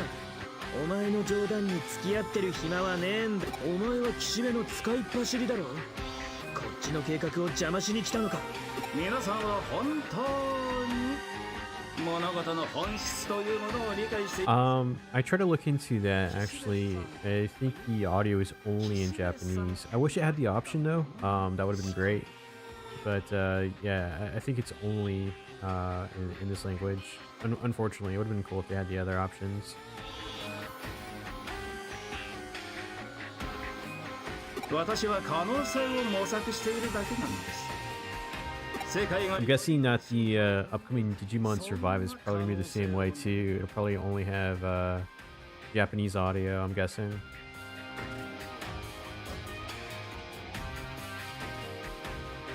私は君たちハッカーをずっと見てきました。エデンという楽園の虚飾を打ち破ろうとした君たちのその可能性が生み出す未来に魅力を感じて、For real, right? Yeah, it'd been great. I should totally do that. A couple years ago, I tried to take some classes on Japanese for when I went to Japan. I need to get a refresher on that though. そしてその可能性 I also need to take some classes on Spanish too.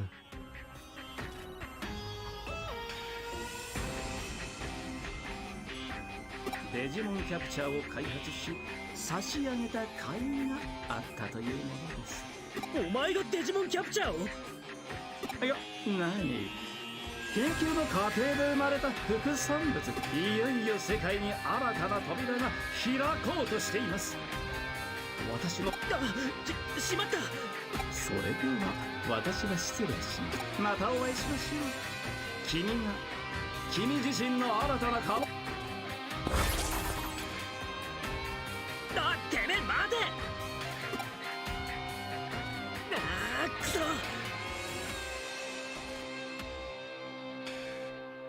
Dude, Japan is so incredible. You should definitely do that, man. Yeah, definitely. Like, I know that my girlfriend and I, we want to go there again. We'll probably end up studying a few different languages. I know that Japanese and Spanish is definitely one. Spanish, for me in particular, is important because, like, for family, like her mom only speaks Spanish, so it'd be cool to like be able to talk to them and stuff. But we also want to learn other languages like Japanese, and we also want to learn some Dutch and French and stuff like that, because her and I would want to travel to other countries and kind of visit them as well.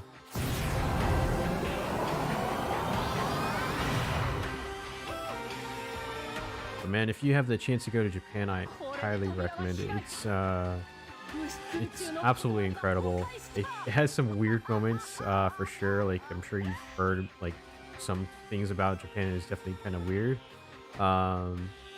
In particular, like mostly like Akihabara, like that area.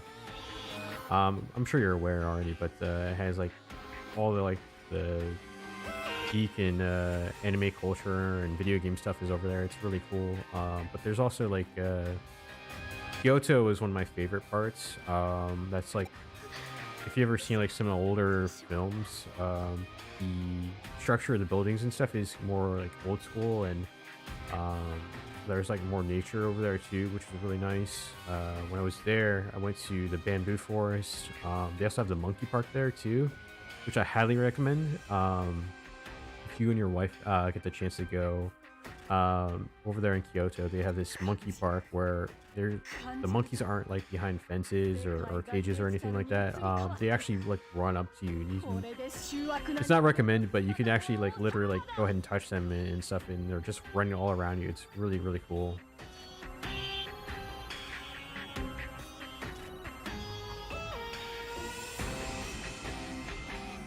I think when my girlfriend and I go, we definitely want to hit up Osaka at some point. Over there, they have the new Nintendo park, which would be cool to visit. あれはデジモン。奴はロードナイトも私と同じロイヤルナイツ。岸辺理恵の体をよりしろとしてずっとオメガモンまで消え。ついにこの時が来てしまった。久しいなオメガモン。貴様も誇り高きロイヤルナイト、今からでも遅くはない。我らに従え。我らが世界の孫手始めだ。オメガモン。断る。ほほう。あくまでも貴様はイグドラシルの意志。人間を滅ぼすことがイグドラシルの意志なのか。私はずっと疑念を抱いていた。そしてノキアたちと行動を共にし確信したのだ。人間は Yeah, no worries, man. 存在ではない。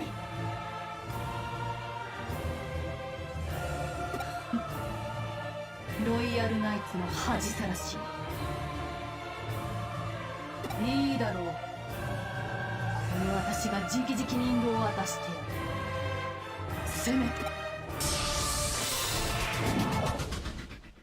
我が計画の始まりののろしとして知れ。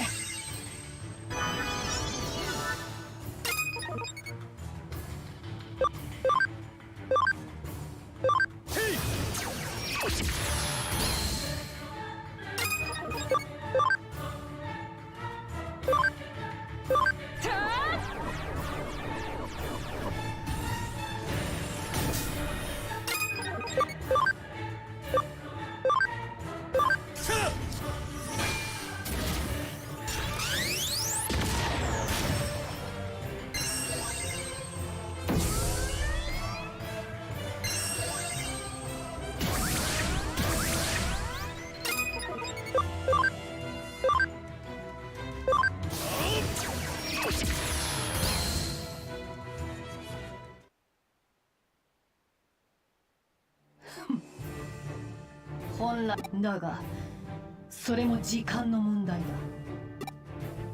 逃げるつもりか。我が同志同胞を出迎えねばならぬからな。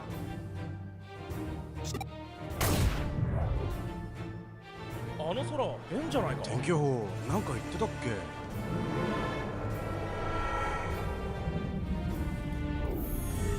Oh wow. なんかやばくないか。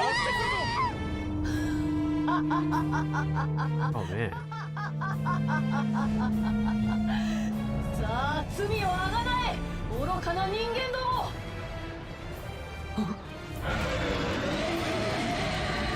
何。どう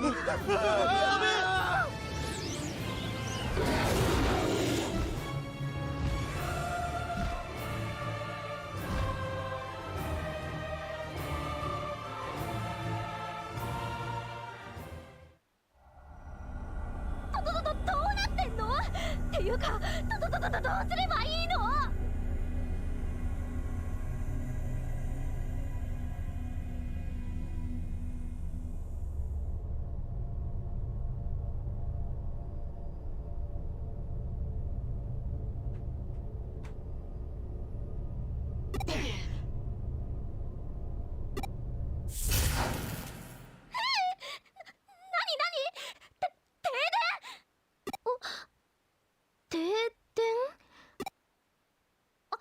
そっか、あなたたちが電源を落としたんだ。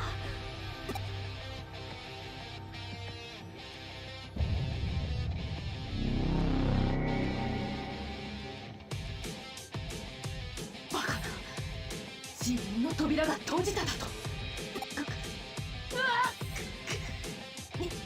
人間どもめ。だがあのわずかな時間でもデジタルワールドとつながった影響は十分に残っている。おそらく広範囲でデジタルシフトは発生している。私も他のロイヤルナイツたちの力も感じることができる。仲間たちを探し出し、共に人間界を滅ぼしてくれるわ。計画に若干の修正を加える必要はあるが、人類の末路に変更はない。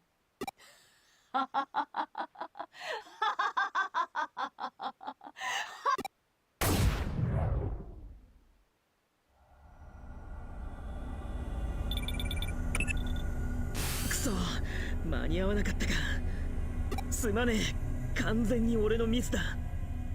気にすることないって。ちゃんと次元の扉は閉じられたんだし、最悪の事態は避けられたってオメガモンが言ってるよ。大丈夫、なんとかなる。だといいがな。せっかく励ましてやってんのに相変わらず感じ悪いやつ。ゆうこはん、ゆうこはんと、そうだ、ゆうこっち。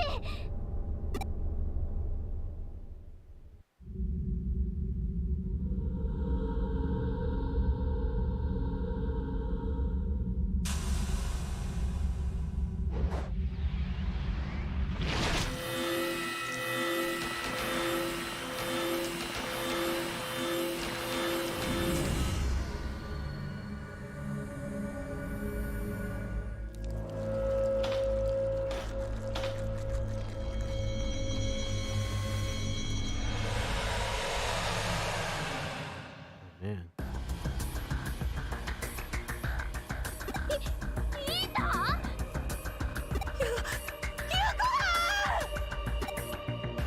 この汚物が夕ご飯から離れろ！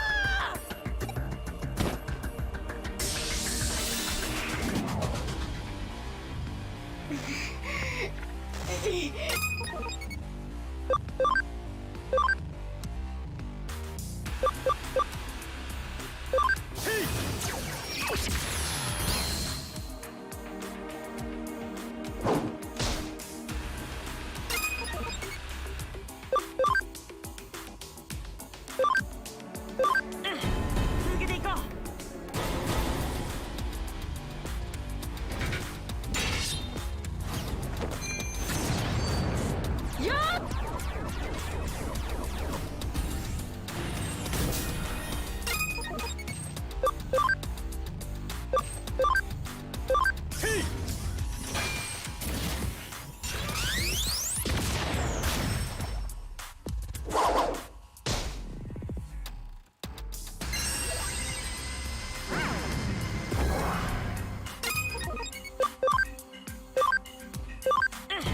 続けていこう。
続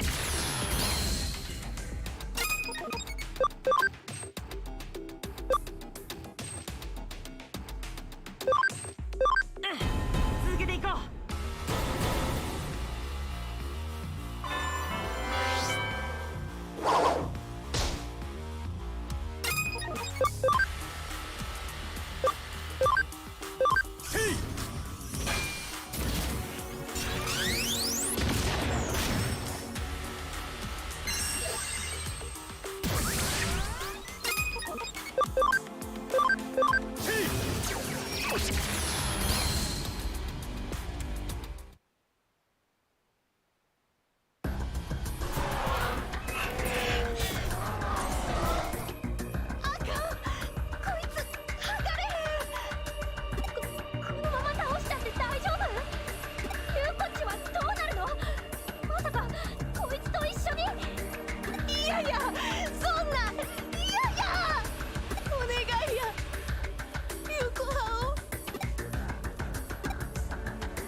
なんでもええ。どんなデタラメでもええから。大丈夫フェイ。あなたの代わりに私に。そないな命令わっちはしてへん。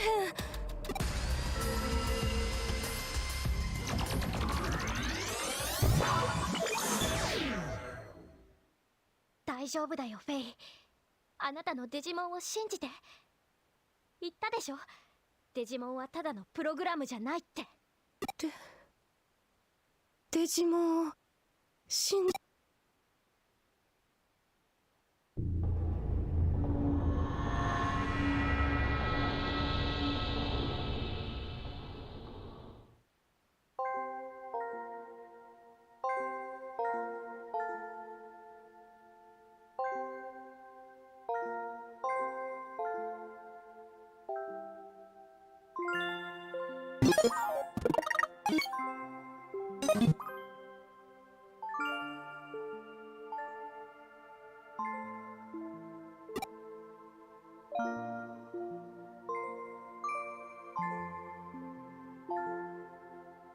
いい。もういいんです。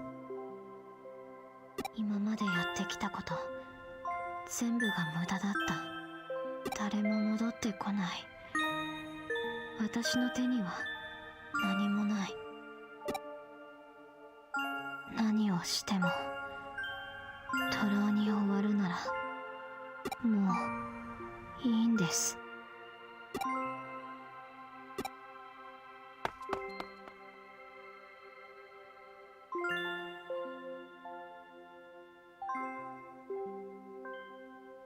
8年前、兄がエデン症候群になった。家に帰らず、エデンの開発に没頭する父の代わりに、私だけが兄のもとに通った。いくら呼びかけても、兄は目覚めず、私は声をかけるのをやめた。父が死んで、私を励ましてくれたのが、リエさんだった。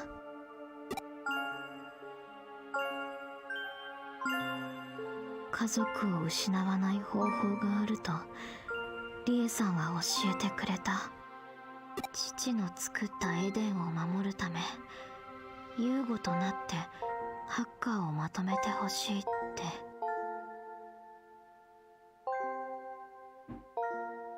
一人きりで途方に暮れていた私にやるべきことを与えてくれた。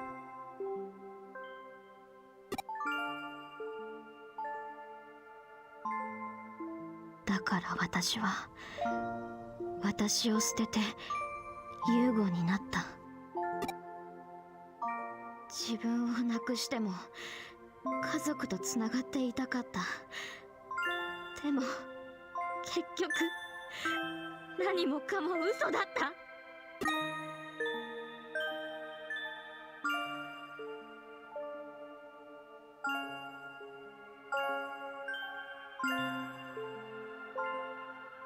全部リエさんに仕組まれていた。ザクソンのみんなだって私についてきたんじゃない。私がエデンを守ってたわけじゃない。全てはリエさんの力。寂しい私、滑稽で惨めな私。ど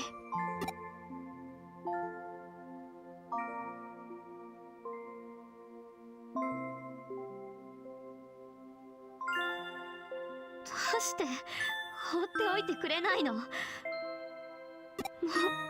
戻れない。いろんなことを間違えてしまったから。私が失敗したせいでエデンでまた犠牲を出してしまった。もう自分が何をしたかったのかもわからない。父も兄もみんな私の前からいなくなって、一人だって認めたくなかった。でも私はずっと前から一人だった。だからもう構わないで。私はもう一人。これは私がフェイにあげたデジモン。優子、あなたは決して一人じゃない。あなたがフェイと私を出会わせてくれたから、私もフェイも一人じゃなくなった。あなたは私たちに居場所を与えてくれた。私はフェイの隣に、そしてフェイはあなたの隣に。思い出して。あなたの隣にはいつも誰かがいたはず。今も。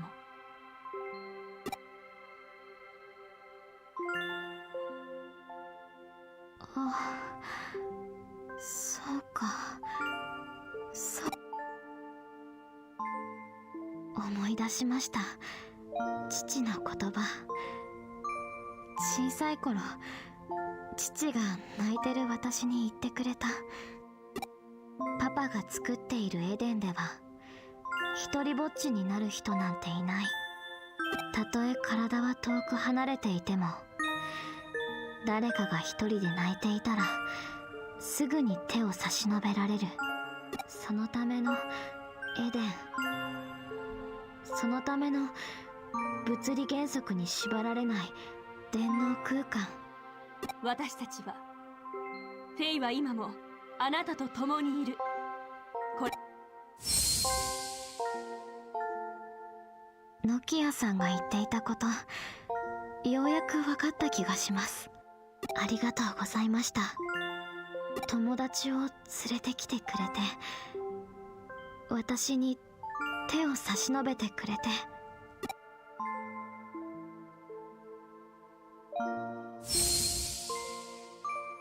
私はこの奥にいます。お願いします。私をここから連れ出してください。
私のこと友達だと思ってくれて。そんな当たり前や。ずっとそばにおる。わちらはずっと。あうえお友達、そんなんでええんかの。ほんアホゆうこはんの前で何を言うんやこのブサイク。なんを想像したのかな。エロいねこの子の。グフフってあんたどこのエロ親父や。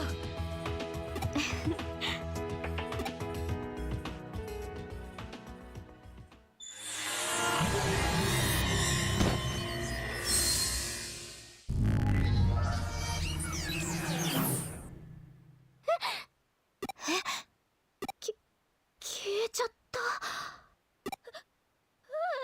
でしょ。なんでどうしてそんな急に。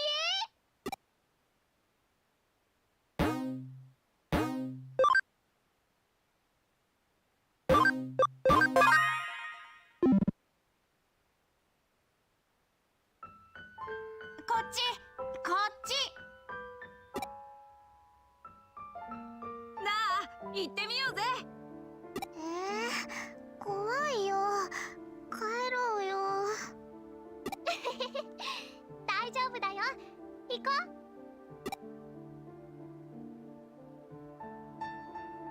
早くこっちにおいでよ。早く早くこっちにおいでよ。こっちに。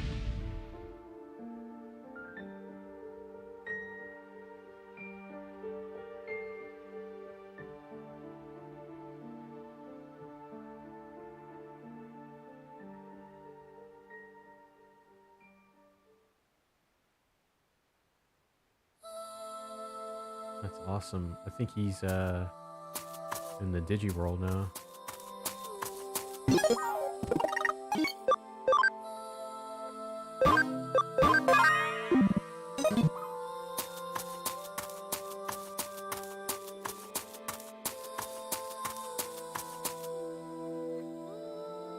君は誰？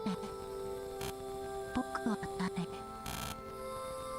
誰は誰？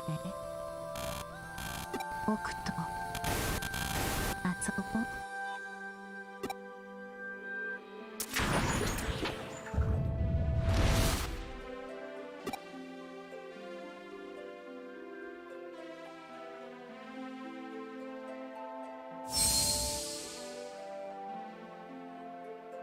これは来たるべき未来の光景。このままイーターが増えれば現実世界も侵食されてしまう。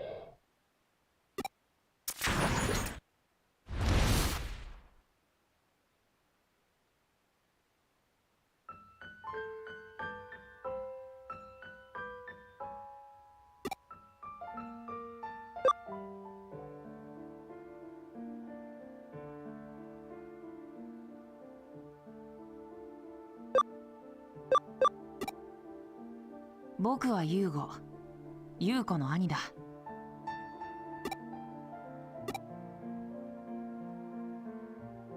ああ、僕の肉体はエデン症候群になって眠っている。いや、君とは違うな。僕は完全な電脳体だからね。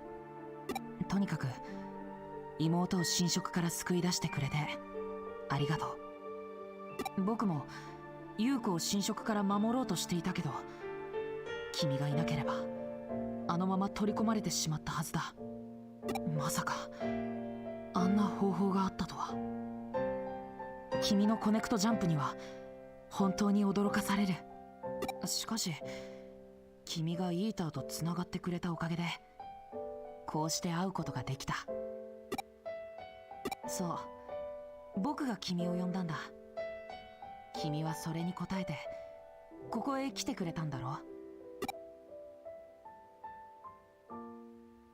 気がついたらここにいた。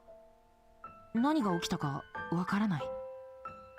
それは災難だったね。僕が呼んだせいもあるだろうけど、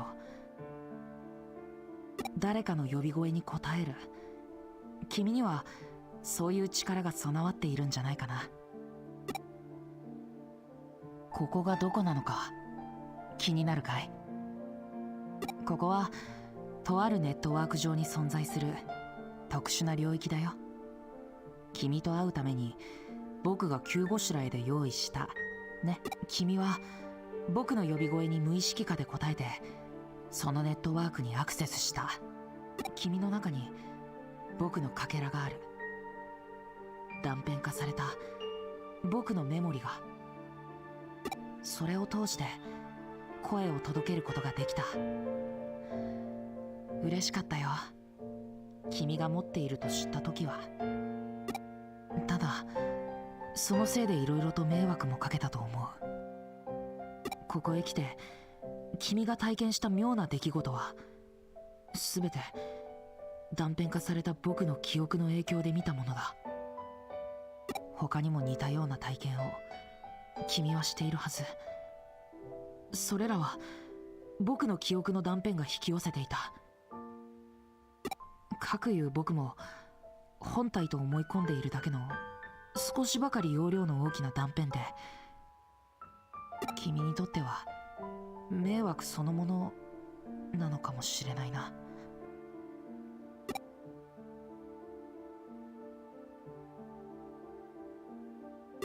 僕の断片がどんな姿で現れていたか知らなかったけど、なるほど、幽霊か。相当不気味がられているんだな。優子や特にノキアを君に迎えが来たよ。とても深く強く君とつながっているらしい。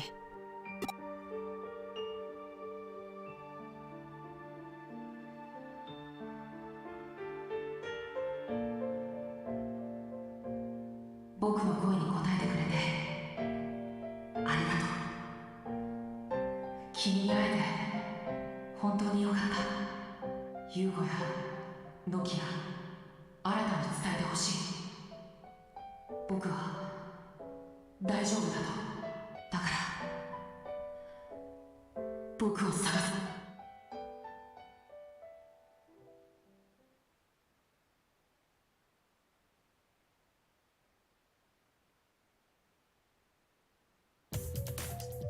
Whoa.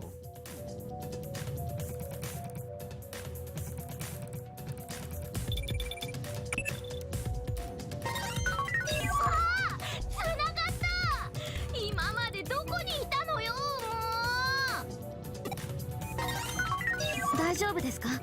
何かトラブルですか？おいおい、いっぺんに質問してやるなよ。1週間以上も連絡が取れなかったんですよ。しかもあんな別れ方になって心配して当然です。ああ、はいはい、分かった分かった。とにかく無事でよかったじゃねえか。詳しい話は直接会ってから、それでいいだろ。それじゃ今から中野で会おう。早く事務所に戻りたいだろうし。じゃあ後でな。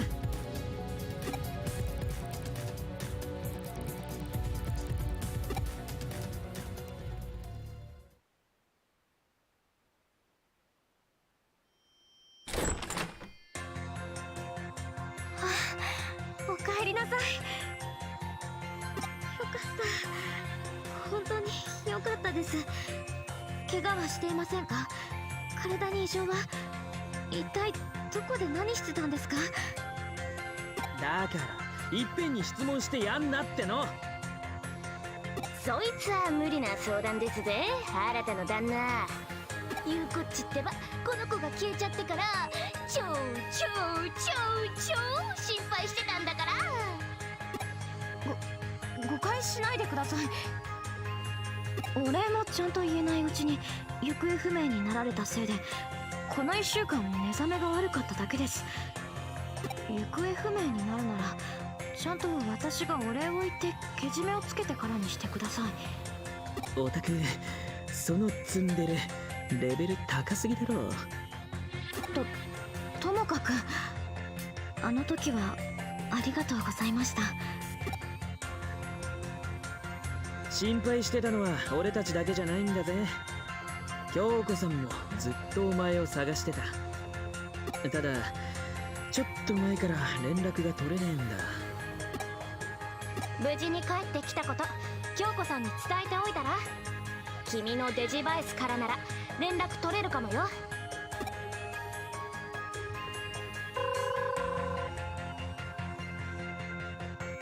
オタクのデジバイスでもダメか。京子さんどこ行っちゃったんだろう。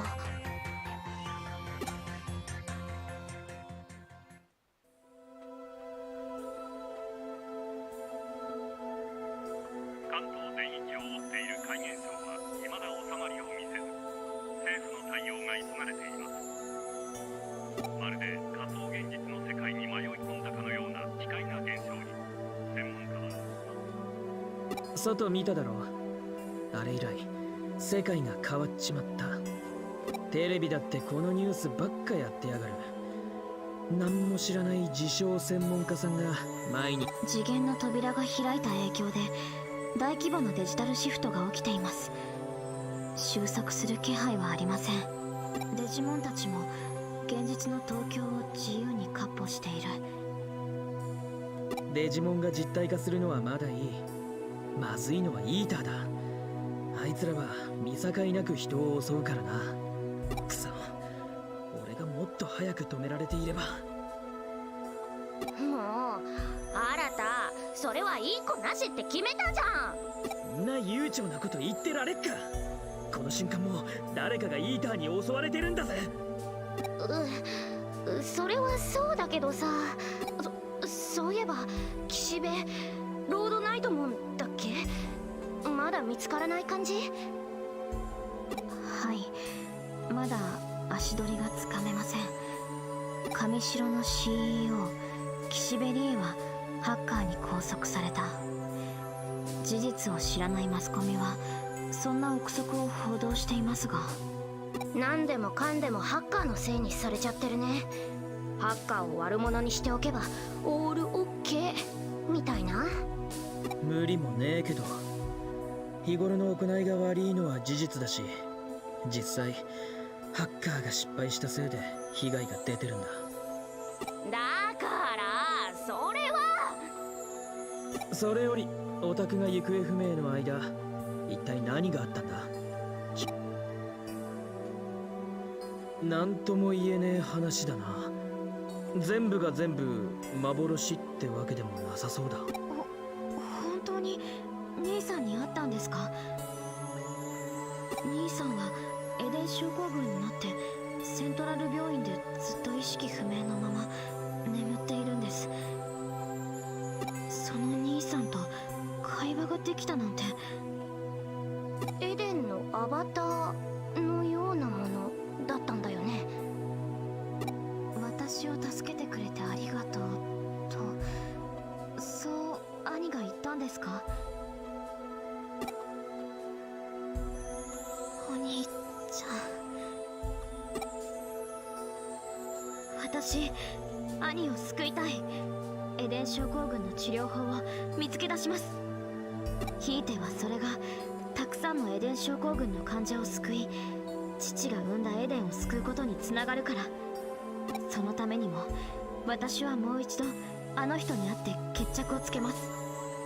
岸辺理恵、いえロードナイトモンに。あの人は父の死に必ず関わっている。それにイーターのことも詳しく知っているはずです。俺も岸辺は許せねえ。あいつはハッカーの存在を都合よく利用してやがったんだ。ロイヤルナイツってのは相当上位のデジモンなんだろう。強力なデジモンやイーターに対抗する手段。私はデジモンたちが気になるかな。いきなりこんなことになってパニクってる子もたくさんいるみたいなんだよね。わけわかんなくて怯えて暴れたり。このまま放っておいたら人間とデジモンが本当に戦争を始めちゃうかもしれないって。オメガモンはそれを止めたいって言ってる。私たちリベリオンズはオメガモンを手伝う。つまりラブラブデジモン絆大作戦マックス。どうやらやりてえこと、いややらなきゃいけねえことが決まったみたいだな。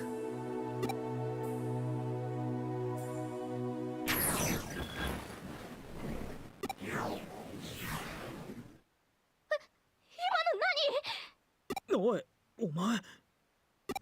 大丈夫なんですか？反電脳体か。この規模のデジタルシフトが起きてんだ。オタクの体にも影響が出ちまってるのかもな。あ、刑事さん。おお、やっぱりここに集まってたか。京子さんは留守ですけど、どうかしたんですか？いや、用があるのは俺だろ。よくわかったな。そろそろ来る頃だと思ってたんだ。例の。ああ、間もなくお前、真田新が。どうしてそんなことに？東京中を停電させたこの間のハッキングで令状が出たんだ。待ってください。ハッキング行為は事実ですが、あれには正当な理由が。分かってる。だが上はそれらの件で真田新を重要参考人として取り調べ。ここらで分かりやすい敵をでっち上げて世論のパニックを抑えようって魂胆だろ。お偉方の考えそうなこった。悔しいがその通りだ。だが俺は京ちゃんから今東京で起きていることについても君たちほどではないが多少必ず俺が上と話をつける。だから真田、ここはおとなしく警察の保護を受けてくれ。嫌だ。おいおい、逃げたりしたらそれこそ上のお前はまだ未成年なんだ。大人の言う。ねえ新た、さすがにここは刑事さんの言う通りにした方がよ。それにそもそもは私の救出を目的とした作戦で実行されたハッキングです。一連の事件には私たち全員が関わっている。いわば私たちは共犯。おいおい、上白優子さん、これは事実です。あなた一人が負うべき責任じゃない。そういえばオタクは優子だったな。なら最終的に誰かがケツ拭いてくれるって期待して。それに全員が警察に目つけられて俺らにはやんなきゃいけねえことが。今のは聞かなかったことにしてくれよ、マベルさん。言われなくてもそうし優子たちが共犯ならあんたもだよ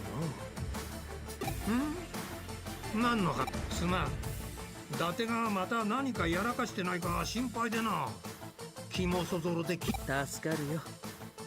あと悪いけどやっぱあんたみてえないかつい大人に保護されるなんてまっぴらごめんだからさ。勝手なことばかり言いやがって。あのな、今はそんなんじゃねえよ。警察があんたのことは信頼して。つうわけでこれから晴れて全国指名手けどもうオタクらとは一緒にはいられねえな。原田。おい待て、真田、勝手な真似するんじゃない。ばっかじゃねえの。待てっつわれて待つハッカーなんていねえっつ。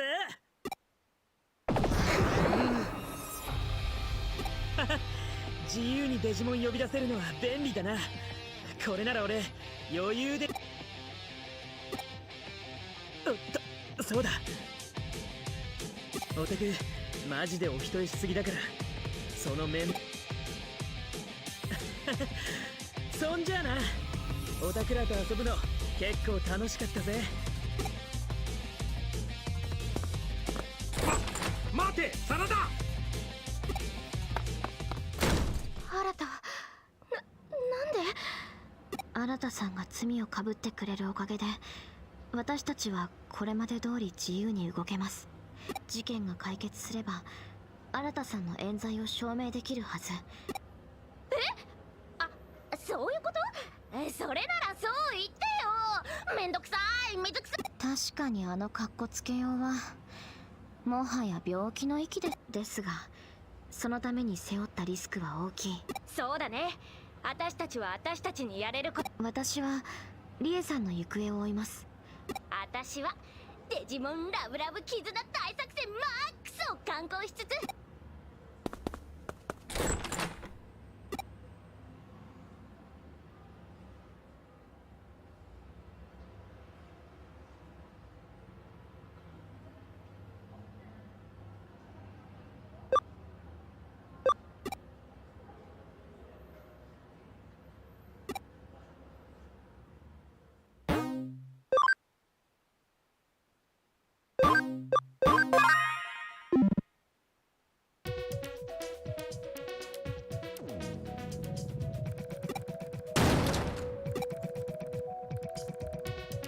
もうなんだよ、お前だけか。なーに人の顔見てがっかりしてんだよ。おーい、しょげてたってしょうがねえだろ。気長に待ってりゃいいんだよ。あの女探偵のことだ。そのうちフラッと戻ってくるさ。にしてもお前だけとは想定外だったぜ。どうすっかな。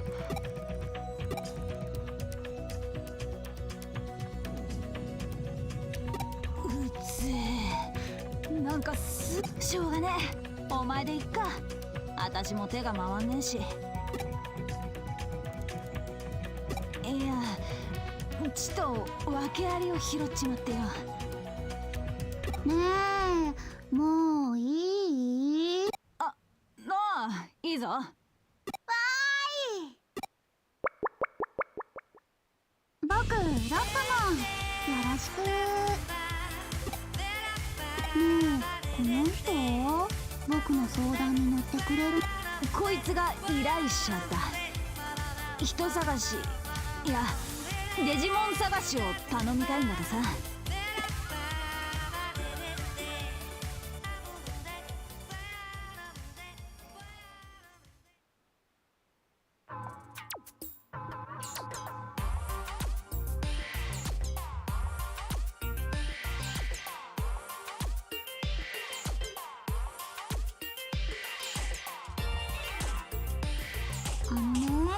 僕、友達のトコモンとはぐれちゃったんだ。小さい子だから迷子になっちゃって。お願い。街でこいつがオロオロしてたのを見つけてさ、放っておくわけにはいかないし。で思いついたのがお前んとこだったってわけだ。お前らこういうわけわかんねえ事件得意だろ。今じゃ東京のあちこちにこんなんが現れて大混乱だ。あたしら警察もどう対応していいんだ。なのに偶然拾ったこいつは言葉も通じるし、かわいいじゃねえか。お前今笑ったろ。悪かったな、柄にもねえこと言って。ともかくな、デジモンだからってこんなやつをむやみにとっちめるのも柄じゃねえし、害がなさそうだし困ってるみてえだから連れてきたんだ。ごめんね。デジモンにもいろんなのがいるんだ。まあ気にすんな。人間だって同じようなもんだし。それより後で耳触らせろ。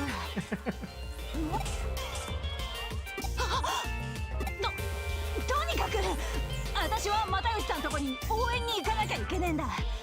こいつはお前に任せっから最後までちゃんと面倒見てくれよ。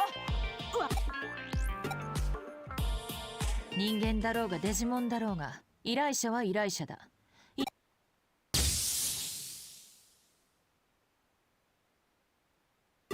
安心したぜ。じゃああと頼む。そいつのこと泣かしでもしたら容赦し。ああそうだ、又吉さんから伝えとけって言われたんだ。お前のダチの新だっけか。あいつの逮捕状が正式に発行された。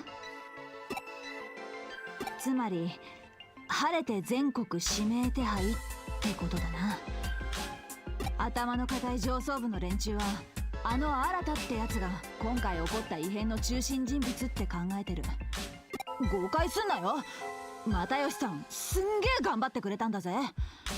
でも馬の耳に念仏ってやつでさ、全く聞く耳持ちはしない。まあ心配すんなって、又吉さんが動いてくれてんだ。絶対悪いようにはなんねえよ。私もガキの頃は何回もやんちゃしたけど、あの人だけは最後まで面倒を見てくれてさ。お前らなんか事情があったんだろ。安心しな、又吉さんはそういうやつのことを見捨てたりしねえよ。じゃあな、このチビのことよろしく頼むな。君の友達も迷子なの？じゃあ一緒に探そう。きっと見つかるよ。よーし、そうと決まったら友達探しに出発進行。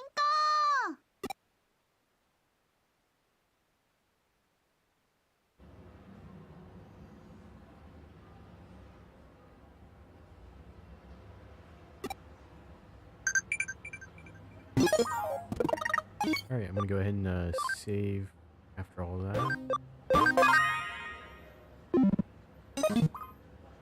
And I think I'm actually gonna call the stream right here. But thanks a lot for coming out and checking out the stream, and I hope you enjoy the rest of your day.